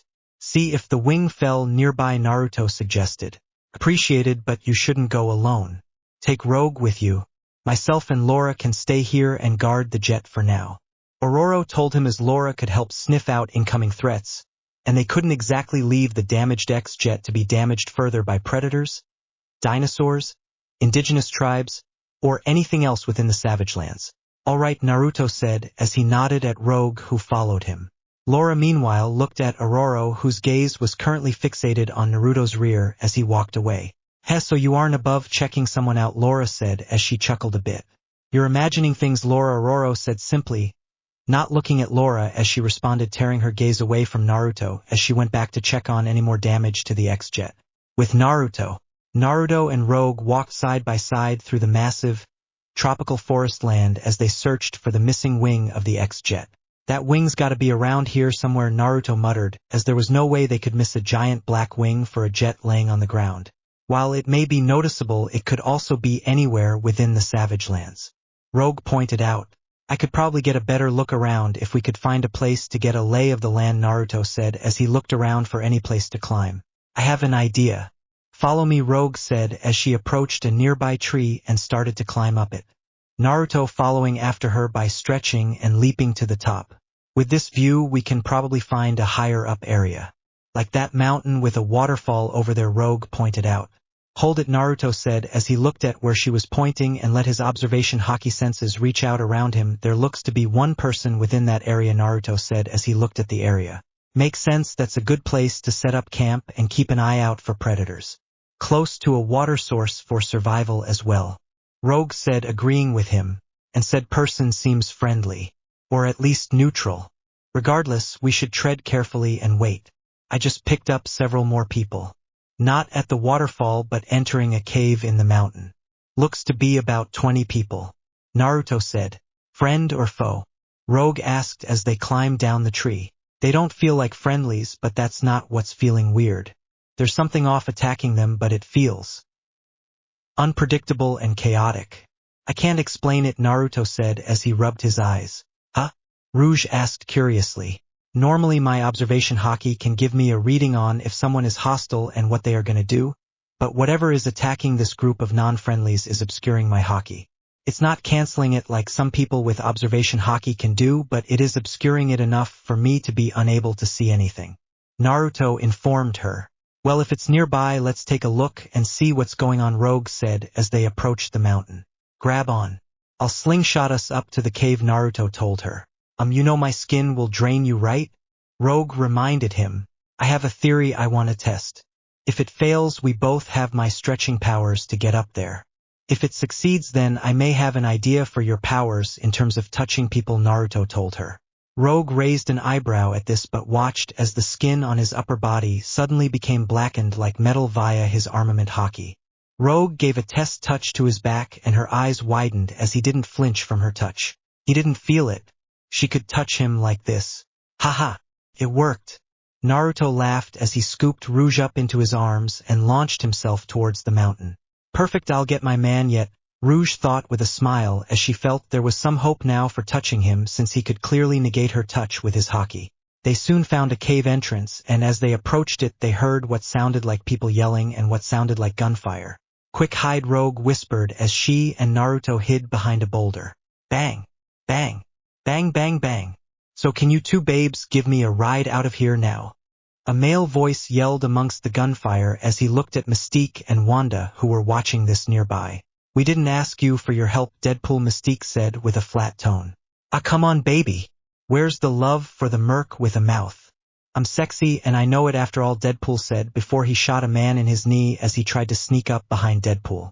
The love went to the sun and was incinerated, you buffoon, Mystique deadpanned. Hurtful Blue.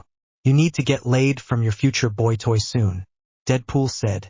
And there he goes speaking nonsense, Wanda said as she sighed at the mad mercenary's rambling. I am not crazy. Mama Wilson had me tested, Deadpool yelled as he shot a guy attacking him. She should have had you spayed and neutered instead, Mystique deadpanned. Wow, is every version of you such a bitch in the multiverse? I mean, at least the live-action movie version is hot and naked, though the one played by Katniss could be out-acted by a plank of wood, Deadpool said as he shot the last man in the face. Who the hell are these people? Naruto asked Rogue, who frowned. A meeting I wished not to have here, and also Deadpool. We should leave before that moron gives away our location, Rogue said with a frown. Moron? I perfect the term quirky now, what are we hiding from? Deadpool asked as he appeared behind them. Nutcracker. Naruto yelled, startled, sending a stretch kick into Deadpool's junk. Mama knew. Deadpool yelled as he was sent flying out of the caves into the trees outside. Next time don't startle me, you asshole. Naruto yelled, grabbing his chest and trying to calm his heart. You may as well come out from the rock now, Wanda said as she readied her chaos magic in her hands. Do what she says. We may still be able to get out of here without a fight, Rogue sighed as she stepped out of from behind the rock with Naruto, their hands up to show they weren't a threat. Well, now this is a surprise. The young mutant who punched Senator Kelly and my daughter Mystique said with a smile.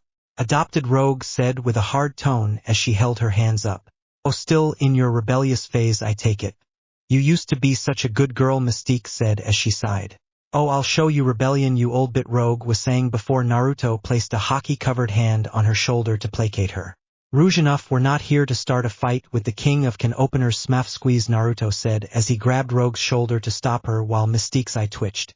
Gahahahahaha. I love this guy, Deadpool yelled as he teleported back into the cave, sitting on a rock behind them. Gah! Gum pistol. Naruto yelled, punching the merc in the face. Ouchie! Can you stop hitting me, please? Deadpool groaned as he slammed into the dirt wall. Stop sneaking up on us then. Angie teleporters. Naruto yelled, grabbing his chest again. I believe this conversation is devolving. Let's all state what we're doing here and be on our way. You are clearly not here to fight us, and we have no quarrel with you two. Especially the one who punched that bigot, Senator, Wanda stated. At least one of you is clearly mature. We're here looking for the Fantastic Four who sent out an SOS signal, Naruto told them. That explains it.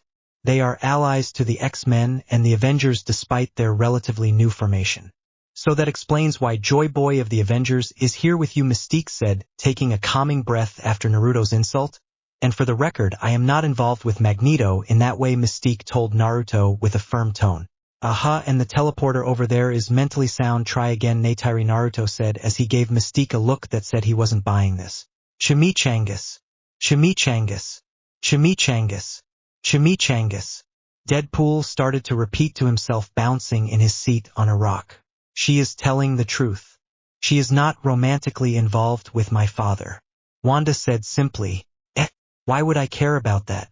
Naruto asked as he tilted his head to the side, confused. Denied. You have officially hit the wall. Deadpool yelled as he pointed at Mystique, before she jumped and kicked him hard in the head, snapping his neck. Ignoring the mercenary, since you have been candid with us, we may as well tell you our reason for being here. We were sent by my father to take out some mercenaries working for Colonel William Stryker, Wanda said as she folded her arms. Stryker?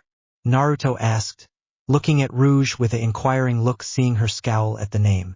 He's a mutant-hating bigot. He has his funds in several mutant-hating groups such as the Purifiers and the Weapon X program, Rogue said with bitterness. Heal. Deadpool yelled as he held his arm out in a salute for emphasis. That explains the kill shots. Why are his men here? Naruto said as he nodded and looked at Wanda. Unknown. We were tasked with finding out. We saw them mining some or from this mine when Deadpool showed up demanding a ride and blowing our hiding spot as we planned to take them down. Then you arrived to see the end result of that. Mystique explained. How the hell did you end up in the Savage Land, Wade? Rouge asked as she looked at the mad mercenary. Well, my Southern Belle, it's a very long story, Wade said before going silent. Want to hear it? He asked, seeing them waiting for him to speak. Summarize it, you moron, Mystique said, cutting him off. Author Sama needed someone who could name drop the next cameo and he settled for me. In exchange, I'm getting some ladies down the line that aren't with Mr. 12 women here, Deadpool said, pointing at Naruto. Huh? Naruto asked as he looked at Wanda, bewildered at this. Wade's a little eccentric, Wanda said as she paused to find the right word. You mean a gibbering moron? Rogue and Mystique said simultaneously with flat tones before looking at each other. Suddenly they heard a loud roar outside, making everyone jump in surprise. That came where we left Aurora and Laura. Rogue yelled as she ran towards the cave exit. That's my cue. Let's go meet your future buddy, Rubber Boy. Deadpool yelled as he ran after Rouge. Wait for me. Goodbye, you two. Stay out of trouble. Naruto yelled, dashing after them, leaving Wanda and Mystique baffled at what was happening before their eyes. Should we help them? Wanda asked Mystique, who shook her head. As interested as your father is in Joyboy for our cause, we have to get back and report to him on our mission's success. Mystique told the Scarlet Witch. I understand, but if father has an interest in him, would it not be beneficial to make sure he is unharmed from whatever is attacking? Or to make sure he doesn't get himself killed? Wanda pointed out. A fair point. Very well. Let us go after them, Mystique said in acceptance as the two exited the cave, following the sounds of the loud roar. With Laura. Laura stood in front of the X-Jet, her claws out as what looked like a crimson-red Tyrannosaurus growled as it towered over her and the X-Jet. I don't fear you, beast. Laura growled back, a glare on her face as lightning shot from the sky. Leave and you may be spared, T-Rex, Aurora ordered, floating above the jet, her eyes glowing white as a storm cloud flew above her. The crimson T-Rex roared back in a challenge. Unafraid. Hey, at least you're not a coward. I'll be sure to remember you after I take a claw as a trophy, Laura said as she readied herself for battle. Laura, Aurora, we're here. Rouge yelled as her and Naruto ran into the area with Deadpool close behind. Oh God, not you, Laura said, scowling as she spotted Deadpool. Hey, if it ain't my favorite niece from Logan's many spawn. How's the rest of his kids? Deadpool asked. What's going a T-Rex? Dibs on fighting it. Naruto yelled before stretching his arms back. Gum gum bazooka. Naruto yelled, slamming his palms into the red T-Rex's body and sending it skidding across the ground. Hey, he's my prey, Whiskers. Laura yelled. Too slow, Mini Logan. Devil Dinosaur versus Joyboy. Fight. Deadpool yelled as he waved his hands in the air. Naruto smirked as the now named Devil Dinosaur stood up and roared at Naruto, not deterred from his attack. Hey, Devil Dinosaur, you would make an awesome pet, Naruto said as he cracked his knuckles. Devil Dinosaur snarled as his attention turned to this newcomer, roaring at Naruto before he charged at him. Naruto smirked as he coated his fist in armament hockey. Oh, this is gonna be fun. Gum gum, Red Hawk. Naruto yelled, sending a fire fist at the dinosaur who, to Naruto's surprise, took the hit without issue. The T-Rex just continued to charge at Naruto. He can tank a Red Hawk. Awesome. Naruto laughed as he leapt into the air to avoid a bite from the beast. Missed me. Naruto laughed, pulling his eyelid down, making a face at the T-Rex. Devil Dinosaur growled at this before he stomped his feet in anger before charging at Naruto again. Same trick didn't work before, Dudwo. This time when the T-Rex got close, however, he stopped and swung his tail at Naruto, who took the hit and was sent flying into a tree which he bounced off of. This caused Devil Dinosaur to tilt his head in confusion, seeing this as he had expected this to hurt the human. Sorry, buddy. Everything is made of rubber, Naruto chuckled, seeing the confusion. And before your two future squeezes that just joined us ask. Yes. Yes, it is, Wade said as Mystique and Wanda arrived to watch the fight. The hell are you on about? Mystique asked Wade in irritation. Hey, quit stealing my line, you bastard. Naruto yelled at Wade, before Devil Dinosaur chomped down on him, causing his legs to stuck out of his mouth, which started to kick in a panic. Mreira! The muffled screams of Naruto echoed. Should we stop this? Wanda asked, genuinely concerned. Let me out, damn it! Naruto yelled in a panic as he unleashed some Conqueror's Haki at the Devil Dinosaur. Devil Dinosaur froze suddenly as Naruto pushed himself out of the T-Rex's mouth and landed on his feet. Alright, let's settle this once and for all. Gear Thur, huh? But he paused as the T-Rex sat down and looked at Naruto curiously and started to sniff him before it grinned and licked him. Ahahaha. I guess my conqueror's haki made you submit. Yes, this is awesome. Naruto yelled in glee. Did he just? Laura asked wide-eyed before Wade cut her off. Your future boy toy just tamed a T-Rex. Wade said as if he were talking about the weather. I don't even have words on this, Ororo said with a flat tone as Devil Dinosaur let Naruto sit on his head as he stood back up. I'm the Lord of the Savage Lands now. Naruto yelled with a smile. His fists raised in victory as the T-Rex roared loudly. You still can't keep him, Rogue said flatly. Oh, come on. Naruto yelled as he pouted while Devil Dinosaur looked sad. You got a way to shrink him down? Rogue asked rhetorically. Well, I could ask Hank, I suppose, but pretty sure he hates me, Naruto admitted. You do leave that impression on people, Laura snarked. And this is pre-Yellow Jacket, just wait, Rubber Boy, Wade said with a snicker. Anyways, regardless of this new friend of yours, we still have other missions to do here, such as finding the wing to the X-Jet and the Fantastic Four. Remember? Ororo reminded, though I see you also brought along some of Magneto's followers, Ororo said as her gaze locked onto Mystique and Wanda. If we wished to harm any of you, we would have done so already, Mystique pointed out. We aren't here to fight you. We have no quarrel with any of you, Wanda said, holding up a hand. Yeah, if they did, she could just erase you all basically. She's op as, remember? Wade pointed out. Look, let's just agree that the Savage Land is a neutral zone. Let's just focus on finding the Fantastic Four and the wing, Naruto said as he jumped down from Devil Dinosaur's head. Whatever keeps her away from me, Rogue said, scowling at Mystique. Oh, mommy issues, nyuk nyuk ow. Wade was saying before Laura stabbed him in the stomach. My stomach. The enchiladas sleep there. Wade yelled in a panic. Why is he here? Ororo asked Wanda, already feeling a headache coming on. We've been asking that same question since he showed up, Mystique informed her. Well then, Naruto, why don't you and your new friend go try and find the Fantastic Four? Ororo suggested. Okay, anyone want to tag along? Naruto asked before. Step on it, Whiskers. Deadpool yelled after teleporting onto the back of Devil Dinosaur. Anybody else? Please? Naruto asked as he looked at the others desperately. Well, we'd all love to, but we have a thing. Right, ladies? Wanda asked as she walked away suddenly. Yes, we all have a thing. Rogue yelled, following after. There is no thing, Laura said flatly as she walked away along with Mystique and Storm. So which of them are you going to have a lemon with first? Or wait, is it going to be Wasp? Oh, maybe it's Enchantress. She's already halfway to Yandere for you, Wade rambled. If you're going to help, will you please make some semblance of sense? Naruto asked as he jumped onto Devil Dinosaur's head before he walked into the forest. I make perfect sense to them. You just can't read the FIC we're in, Wade yelled, gesturing to nothing. This is going to be a long trip, Naruto groaned as they traversed the forest. Mountain top. After a rather quick trek up the mountain via T-Rex, Naruto and Wade stood on the edge of a cliff of the mountain where the waterfall was. Okay, this is a good place to look for any sign of the Fantastic Four, Naruto said as he glanced over the edge. I see him. Wade yelled, holding his hands in front of his face like a telescope. How?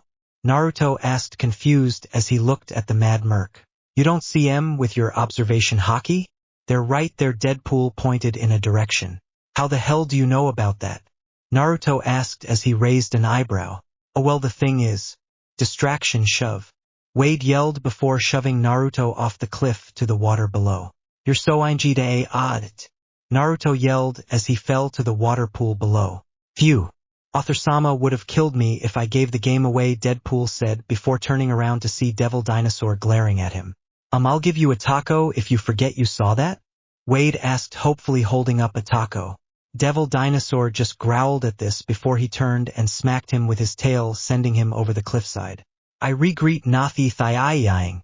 Wade yelled before falling to the trees below. With Naruto. Splash. Damn it, Wade. I'm kicking in your junk again for this. Naruto yelled after resurfacing from the water. Alright, now where am I? Naruto asked before his eyes widened as he realized he wasn't alone in the water. Standing before him was a beautiful blonde woman. Completely nude, staring right at him with wide eyes. Her boba-s on full display as she was rinsing herself under the waterfall. Naruto's brain fizzled a bit before reality caught up to him, and he immediately turned around. I'm sorry, miss. I wasn't trying to peek or anything. He yelled in a panic. The woman quickly turned invisible at this. It's fine, I saw you fall from above, are you okay? She asked as the water moved as she made her way over to some clothes where she reappeared and started to change. Yeah, I'm fine. Benefits to my body is fall damage isn't really a thing for me. Still, I'm sorry, I was looking for some people when this asshole Naruto was saying before Wade cut him off. Gah! Your pet-ass whiskers. I have branches in my ass. Hello, penthouse forum. Nice rack, Sue. Deadpool yelled as he dropped out of a tree next to the woman before he saw her and gave a thumbs up at the woman who was still getting dressed. Deadpool. I take it you pushed him? Sue glared as she covered herself. Yuppers. I figured it'd be funny and a setup for some future moments between you two, Wade admitted. Susie, are you done yet? We need to make a plan to… What are you doing here, you little shit stain? Ben was asking as he entered the area before he paused and glared at Deadpool after spotting him. Oh, I'm gonna clobber you for this one, Wade. Ben growled before seeing Naruto in the water, and now you've got a crony peeking on women. You're both dead. Ben yelled as he punched his palm. Ben, calm down. The blonde one was forced by Wade into this situation. He's innocent, Sue told him. Can I still clobber him then? Ben asked, gesturing to Wade. He pushed me down here, so go nuts, big guy. Hell, I'll restrain him for you. Naruto said as he gave Wade a vindictive grin as his arms stretched and wrapped around Wade. You! Wade yelled while Sue and Ben looked at Naruto with wide eyes. Hey, what's all the commo? Johnny said as he came by to check on his sister holding his asleep infant nephew before his eyes widened at the sight of Naruto's stretched arm around Wade. Huh, what's wrong? Naruto asked, confused on the wide-eyed looks. You have Reed's powers, Sue stammered out in shock. Huh? Oh no, I'm not exactly like Mr. Fantastic. I'm Naruro Uzumaki. Folks call me Joyboy, Naruto greeted. Joyboy? Oh, you're the newbie Stark recruited to his team. Huh, didn't know you had powers like Reed, Ben said as his eyes took on a sad glint. I think our powers are a bit different, to be honest, but I can see the confusion. I don't want to bring up anything unpleasant, but I know Tony was trying to contact him about this negative zone prison thing. Is he all right? Naruto asked, seeing how they looked with Reed being mentioned, as he could tell something was up but didn't want to assume. Oh, stretch man? Yeah, he's dead. Wade said nonchalantly before Ben punched him in the face. Show some tact, you insensitive prick. Ben growled out with a furious glare as Sue looked on the brink of tears. Noted. Wade groaned as he gave a shaky thumbs up after Naruto unwrapped his arm from around the mercenary. I'm so sorry. I had no idea, Naruto told them as he genuinely didn't know. Not your fault.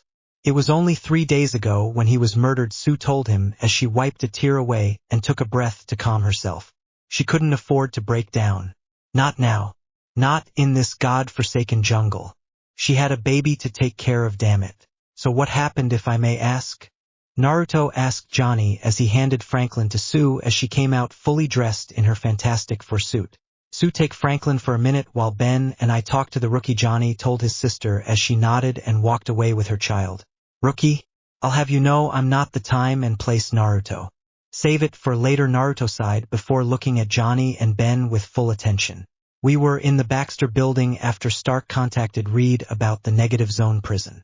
He had just finished the damn thing and was showing us how it worked when a crap ton of Doombots showed up and blasted into the building. Apparently Reed, Sue, and Franklin were the objective for capture. They knocked me and Rock Skin over here out before kidnapping them. When we came to, we took one of our jets to Latveria to rescue them. We landed, busted into his damn castle, and freed the 3 of them. Apparently the crazy doctor was trying to mind-wipe my sister for a wedding and kill Reed and Franklin as part of the ceremony, Johnny explained with a scowl. And after fighting our way back to our ship, Doom himself decided to attack us, and we would have all been killed if it wasn't for Reed giving us time to escape. He played on Victor's obsession with defeating him and his jealousy to him to distract him as we took off. In a rage, Doom negated Reed's power and strangled him to death. Because of that, Reed bought us just enough time to escape. In the escape, though, some of Doom's Doombots attacked and damaged the ship. We got out before we flew to here, so we could recuperate as our ship was never going to make it back to New York, Ben explained. Naruto frowned at this as he had heard that Doom was one of the worst villains in the world, but it was tough to fight him since he was the leader of his own country. Well, you're lucky that my buddy Logan's frat house got your distress signal and decided to bring the dinosaur tamer here with them. Now can we go? I'm bored, Wade yelled. How are any of these people friends with you? Naruto asked Wade. I'm gonna guess a mix of Stockholm Syndrome and pity, Johnny said as he rubbed his forehead. Also making a lot of assumptions here. I ain't friends with that moron, Ben said, pointing at Wade. Yeah, well, I'm here, Rocky, so you can either accept my help or go all Land of the Lost and start living off the land. More than you already do, I mean stone skin, Wade yelled at him. Before he was punched. Again by an angry Ben Grimm. Actually, while we're here, you two didn't happen to see a random wing from a Blackbird jet, did you? Naruto asked the Fantastic Four members. Actually, we did, Johnny said as he snapped his fingers after a moment of thought. Yay! Wade yelled, throwing his arms in the air while Naruto smiled. But it was taken by a bunch of guys in uniform with a bunch of slave labor, Johnny informed. Not yay! Wade yelled as he threw his arms down at this. Okay, so we have our missing wing in the hands of most likely American government idiots that are enslaving the indigenous people here, probably for some type of mining or resource gathering purposes. Did the UN just decide, hey, no one plunder this place without any protocols in place? Naruto asked, baffled.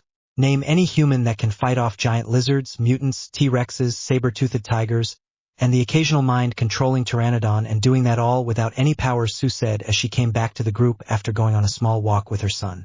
Chuck Norris? Wade asked after a few moments of silence. Naruto slapped Wade in the back of the head at this. Oi! That's abuse! Wade yelled, waking Franklin due to his shout. Making the infant cry. Nice job, Wade, Johnny deadpanned. That's gonna cost you, tumor boy, Ben said as he punched his palm. Oh, come on. Is it abuse Wade day or some shit? Wade groaned before Ben clobbered him. While Ben was beating the hell out of Wade, Naruto approached Sue, who was trying to calm the crying Franklin. Hey little guy, it's okay, Naruto said with a smile before he started making funny faces to soothe the boy, such as stretching his tongue out of his mouth like snake and wiggling it around. Franklin soon stopped crying and started to laugh at this. Impressive, Sue admitted with a small smile at this. Gene Simmons would be proud, Wade said before Ben stomped his head into the ground. Okay, now that we have a heading on the wing, we should find Devil and get back to the others so we can make a plan. Naruto said as he looked at Wade, seeing as he saw him last. If you're looking for that drama queen, he threw me off the cliff. Chances are he's still up there, Wade said after pulling his head from the dirt. Devil? Johnny asked curiously, raising an eyebrow at Naruto. Before Naruto could respond, the trees started to shake and soon Devil Dinosaur poked his head out. Oh crap! Susie, protect Frankie. I got this. Ben yelled as Johnny ignited himself, ready for a fight. Relax. Rubble boy, he's tame. Wade said with a flat tone as Devil Dinosaur started to sniff Naruto happily and then lick him. Good to see you, boy, Naruto said with a smile as he patted the Crimson T-Rex on the head. Say what? Johnny asked with wide eyes as he turned off his fire. I've now seen everything. Ben said as he shook his head at this.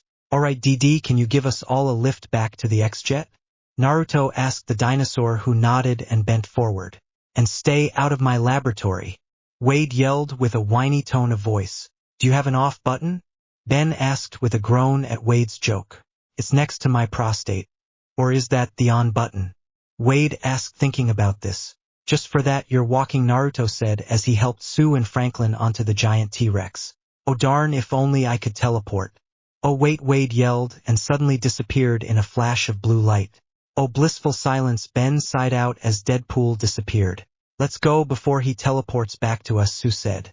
Later, back at the X-Jet. Uncle! Uncle! Uncle! Wade yelled, tapping out while being choked by Mystique's legs on the ground. Hey, we're back! Naruto yelled as they approached. Whiskers! Call her off! This isn't how I'm supposed to die. Wait a minute, I'm in between her thick thighs. Okay, keep going, Wade said before Mystique immediately let go of him.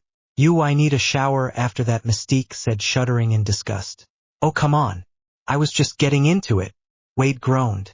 Wade, stop being a moron for 5 minutes while I tell them that they failed in taking out all of Stryker's men, Naruto said as he helped Sue down from Devil Dinosaur. What do you mean? Wanda asked, her attention fully on the rubber man. He means you and the sexy, leggy smuff there didn't find them all. Now they've got slaves working for them or something. I'm sure the benefits are good though, Wade said as he got up off the ground. Yeah, anyways, they also have our wing to the jet. So who wants to join me in whooping some government agent ass? Naruto asked. Do you need them dead or alive? Laura asked Wanda and Mystique. Father said either option, Wanda admitted. Dead it is, Laura said as her claws came out of her hands showing she was in. It's our mission, so we'll of course go, Mystique said, nodding to herself and Wanda. I'm gonna opt out. I'll hang out around here. Work on my tan, Wade said before he laid down again. Fully clothed in his jumpsuit. If you want to ride out of here, you're gonna help Wade, Aurora ordered as she gave Wade a look of annoyance. You just like your Catwoman movie. Wade groaned out. Anyone else? Naruto asked. I would offer my assistance, but with Franklin, Sue was saying before Naruto waved a hand with a smile. No problem, Sue, you can stay here, Naruto said as he understood.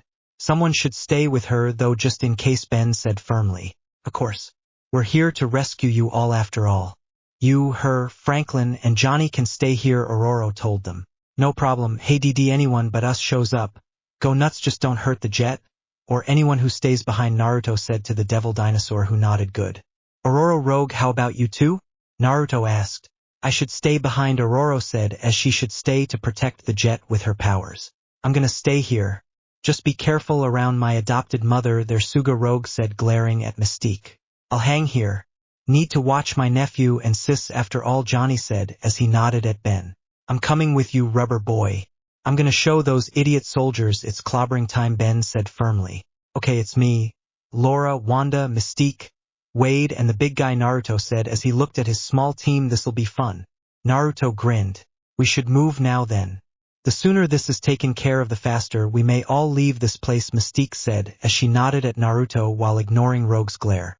Though Naruto noted a hint of sadness in her eyes as she did so. Good point. Let's go, Naruto ordered as the 6 people marched through the forest to find these.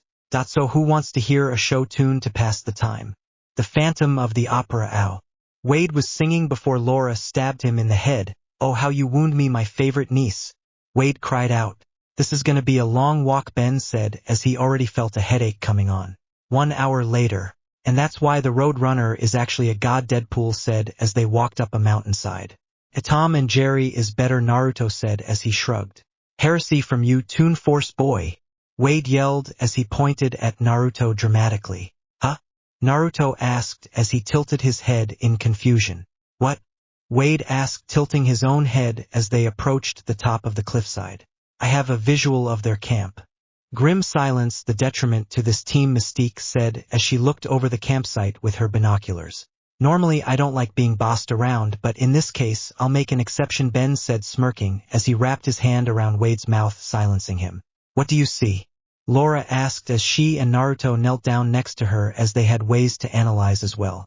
They seem to have at least a several dozen slaves in lockup, and from what I see of their equipment they are forced labor for mining. Mystique said as she looked down at the camp with her binoculars. Soldiers look to be about 35. Scattered about 5, however, are guarding the slaves. Naruto said, using his observation hockey to scan as well. I smell gunpowder. My guess is dynamite. And a lot of it, Laura said, taking a few sniffs with her heightened sense of smell. Impressive, Mystique said as she gazed at the two, rather astonished by their surveillance abilities. So what's the plan, Rubber Boy? Ben asked as he kept his hand around Wade's mouth as the merc with a mouth struggled to get out of the thing's grip. Okay, here's what I'm thinking. Laura, and you charge the front gates to get guards sent towards you to draw their fire. Wanda and Wade light the dynamite up to cause even more chaos as they struggle to stop the explosions. Naruto started to explain. Wade started to clap at this, but Mystique grabbed his hands so he would be quiet. And you and myself? She asked. We free the slaves. You're good at espionage, but I can tank hits that you can't if you're caught. After they're all freed, we join the fun and take out any remaining guards, assuming Badger here hasn't slaughtered them all, Naruto said, gesturing to Laura, who slapped him on the back of the head. When you cut the power to their mutant power dampeners, they can help us fight back as well, Wanda said as she pointed at what looked like a portable power generator in the camp down below. Easy enough. Wade, you take out their power generator and you get a ride out of here, Naruto told him, to which the response was Wade trying to say something but couldn't due to Ben's grip. Okay, we all have our assignments.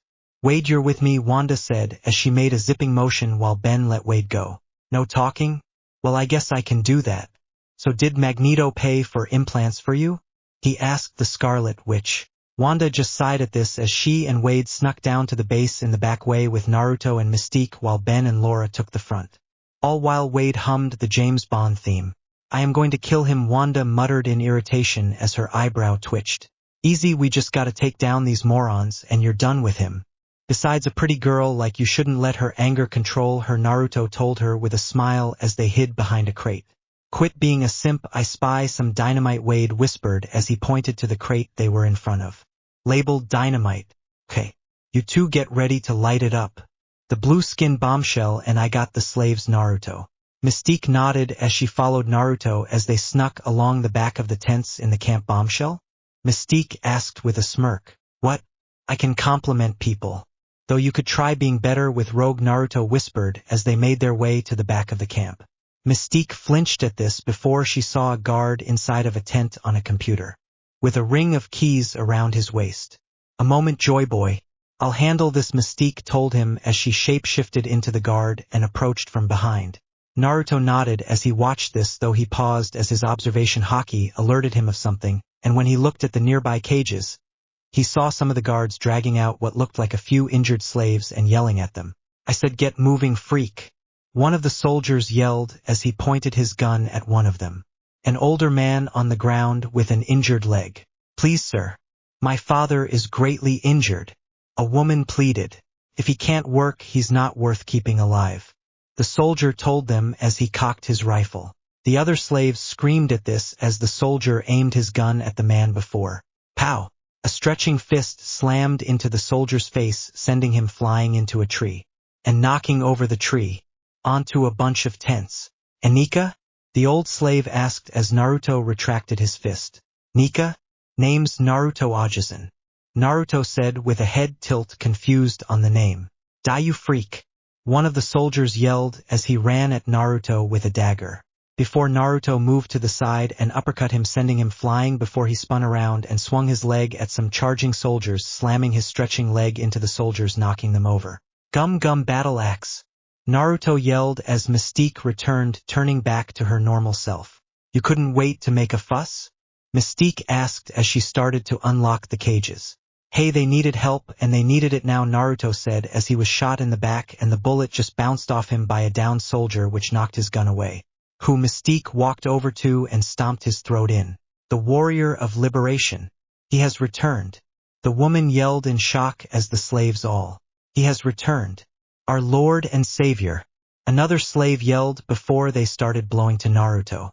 Naruto was very confused. He has returned and he has brought along a blue-skinned goddess. A slave yelled, bowing. Before Mystique could respond to this, an explosion was heard along with several soldiers screaming. And suddenly a yell was heard as a charred black Wade fell out of the sky nearby. Oi, rubber boy! Blue babe! Free the slaves and help us out. One of them stole my swords. Wade yelled as he got up and started to shake Naruto by his shoulders as what looked like several soldiers in big mech suits started to approach. One of which held 2 swords in its claws. Right. Mystique, Wade, get them to safety. Hey, big guy, you want to pick on someone, pick on me. Naruto yelled as he pumped some blood into his body and switched to gear 2nd. I feel like you may need 3rd or 4th gear for these things, Wade said as the slaves all took cover. Oh please, this'll be EA. Wait, I don't have a 4th gear. Naruto started to think to himself. Mechs first. New attacks later, Mystique deadpanned. Come here, monkey boy. The mech soldier who had Deadpool's swords yelled as he swung his metal claw at Naruto, who dodged it with pure speed. Ook! Naruto yelled, chattering like a monkey before he jumped on the front of the mech and started to scratch at the soldier's face. Ah! Get him off! My warranty doesn't cover freaks. The soldier yelled. This got laughs from the slaves as Naruto jumped back from the soldier. Gum gum, jet Gatling. Naruto yelled as he sent a barrage of invisible punches at the mech, decimating the soldier's mech's armor and making it release Deadpool's swords. Yo Wade! Got you your swords back. Naruto yelled, tossing them to the merc. Thanks, Whiskers. Oh butter, and I can't believe it's not butter. Daddy missed you. Shushu. It's okay. Daddy has you again. Wade said, cradling his swords while Mystique just watched deadpanned. Here come some more, Mystique said as what looked like a dozen soldiers approached. Alright, guess I'm doing this, Naruto said before he exited Gear 2 and placed his thumb in his mouth. Gear 3rd. Naruto, he said with a grin. But before he could do anything, the soldiers all stopped in place as what looked like red mist was around them before the soldiers were all thrown roughly, slamming into the trees and rocks with crunches. You will not harm them, Wanda yelled as she descended from the sky in front of Naruto and Mystique. Wow, Naruto said as he took his thumb out of his mouth. Thumb isn't attractive whiskers, they have therapy for that, Wade said as he patted Naruto on the head. Oh, I know you're not telling me I need therapy. You of all people. Naruto yelled as he slapped Wade's hand away. Hey, I'll have you know I happen to be a very impressive, unlicensed therapist. Deadpool yelled. I would rather train with my mom again. Naruto yelled at the mad merc. So is that everyone?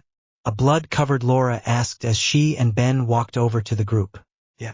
Unless we have some final boss moment for Whiskers to use Gear 3rd and impress his future ladies, Wade said as if talking about the weather. Suddenly they heard a roar and what looked like a green pteranodon flew down from the sky. Finally! I've been hunting you fools for so long. And now your life force shall belong to the great Sauron. The pteranodon yelled, causing the now freed slaves to cower in fear. Oh good, I was hoping to meet you. Naruto cheered out with a smile. Oh? And why is that child submitting yourself in the hopes of surviving? Sauron asked as he observed Naruto. Nah, I just want to do something Gandalf couldn't and whoop your ass. Gear 3rd. Naruto yelled as he blew into his thumb. Whatever you are doing will be of little consequence, Sauron was saying. Take cover, Perry. Wade yelled as he waved a sign in the air that said the secret word is gum. This got a snort from Ben as he shook his head. Arm of the giant. Naruto yelled before slamming his massive palm onto Sauron with a resounding slap, slamming him into the ground and shaking the forest around them. Ha! Take that, Dark Lord, my ass. Now where's Morgoth? He's next. Naruto yelled, laughing as he shrunk down to his chibi form. You seeing this? Why's he tiny? Ben asked wide-eyed. You think this is ridiculous? Ha! Just wait. Gahahaha. Wade asked before he started to laugh. He's so adorable. Wanda yelled, getting looks from everyone. Mystique gazed at Naruto in this form silently. Cute, she said lowly. I'll be like this for a bit, Naruto said with a smile before he found himself picked up by Mystique. I can still walk, you know, Naruto told her. With those short legs you'd slow us down, Mystique told him simply.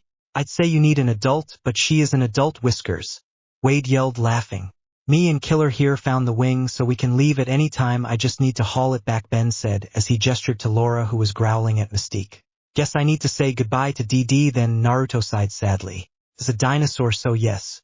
We can't take him from these lands, Laura told him. I know. I wish we could though, Naruto sighed out as they trekked back to the X-Jet. X-Jet. Why is Rubber Boy tiny? Johnny asked the very first question on his mind. I used up a lot of power from a technique. I'll probably like this for a little longer, Naruto admitted as Mystique set him down. Adorable, Sue muttered under her breath. We have the wing. So we can blow this place, Ben said, handing the wing to Storm. Excellent. I'll make the repairs and we can leave these lands within the hour, Ororo informed. Naruto took this opportunity to walk over to the devil dinosaur. Well, DD, this has been fun. And I wish I could take you with us. But I can't. I'm sorry, buddy, Naruto said as he turned back into his normal size and approached the T-Rex, patting it on the head. Devil Dinosaur frowned at this before he grabbed at Naruto with his short arms. I'll miss you, buddy.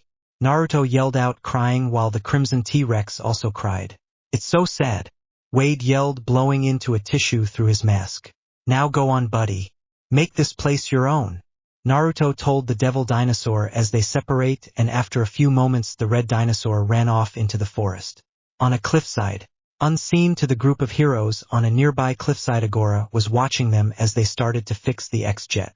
So my beloved wants this creature as a pet? Very well then, Enchantress grinned as she followed the Red Dinosaur after the emotional goodbye. He will have his pet then as a gift from me, Amora said with a smile as she made magic appear around her as her and unknown to the heroes Devil Dinosaur disappear. A day later, back at Avengers Tower. Hey, I'm back. Naruto yelled as he walked into the meeting room where Steve, Tony, and Hank were looking at the holographic display. Welcome back. Are you doing better after your break? Steve asked curiously. Yeah, I'm fine now, don't worry, I'm not gonna let a hiccup helping one person get me down, I'm gonna keep going, Naruto said with a smile at this. Good to know, Whiskers, while you were gone a Miss Walters came by with info about your case. Jarvis has the info, Tony said as he looked at Naruto. Oh? Good news, I hope, Naruto said with a smile. I do believe Miss Walters and Mr. Murdoch was able to talk Mr. Kelly down and make it so that you just have to do community service for the next year, Jarvis' voice said while Tony handed him some paperwork. Community service? I'll take it, Naruto said, as it could have been way worse. Any idea what your community service is? Hank asked as he hoped it was something that would teach Naruto some discipline. Naruto looked over some of the paperwork. Looks like I'll be working at some place called FEST, he said with a grin, seeing that apparently it did a lot to help people in the city. Ah, the homeless shelter. Yeah, that's actually perfect for you considering you know how to cook and love to make people laugh, Tony said with a smirk. Sir, there's something that just appeared on our front lawn from a green portal, Jarvis said. Portal? Avengers assemble. Tony yelled out as he sent out the alert. What is it? Hank asked curiously. Before anyone could answer, they all heard a roar which was very familiar to Naruto. It appears to be a giant crimson Tyrannosaurus Rex which seems to be agitated by Mr. Thor, who has just arrived along with Miss Wasp, Jarvis said nonchalantly, getting looks of surprise from everyone. Shit. Naruto immediately ran outside the mansion, seeing Thor about to clash with Devil Dinosaur. Stop. Naruto yelled, jumping in front of the T-Rex. Joyboy, get back, this beast is, Thor was saying before. Devil Dinosaur tackled Naruto to the ground and started to lick him, his tail wagging happily to the surprise of the assembled heroes. Is this normal on Midgard? Thor asked Janet. No. Naruto, what's going on? Janet asked her laughing friend who was being licked by the T-Rex. My friend from the Savage Lands is here. Somehow. Naruto laughed out, he can be my pet. This got stunned looks from everyone as the dinosaur stood up and looked at everyone curiously. Whiskers, I am not cleaning up after him, Tony deadpanned. This is a terrible idea. Hank yelled out as Devil Dinosaur walked over to a tree and sniffed it before quickly turning and knocking it over with his tail. Hank's right on this one, Naruto. This is a bad idea, Janet admitted. Why not? He listens to me thanks to my conqueror's hockey, Naruto said as he looked at the team. Wait, you actually tamed a T-Rex? Tony asked, baffled. Yup, Naruto said as he smiled. I need a damn drink, Tony sighed as he went inside the mansion. Well, if nothing else, villains won't try anything at our base anymore, Steve said with a chuckle as Devil Dinosaur sniffed him. You're going to tell me everything that happened on your break, Janet told Naruto firmly. Would you believe I befriended Deadpool? Naruto asked with a grin. This got groans from everyone but Steve and Thor. I'll let you keep the T-Rex if you promise never to let Deadpool in the mansion. Tony yelled. Seconded. Hank agreed. Done, DD, if you see Wade here at the mansion. You can use him as a chew toy, Naruto told the T-Rex. Devil Dinosaur smiled at this and nodded at this. So you're not going to tell the Auburn hottie about how you saw the invisible woman in the buff? Deadpool's voice yelled from a tree. He's here. Tony yelled out in a panic. Lock down the mansion. Hank yelled out in a panic. Gah! Sick him, DD. Naruto yelled as the Devil Dinosaur ran after the merc with a mouth who ran off like a bat out of hell. It was worth it. You saw what now? Janet asked with an icy glare. Sorry, Janet, I need to get the address for FEAST for my community service. Later. Naruto yelled as he took off after his new pet. Get back here. Janet yelled as she flew after him.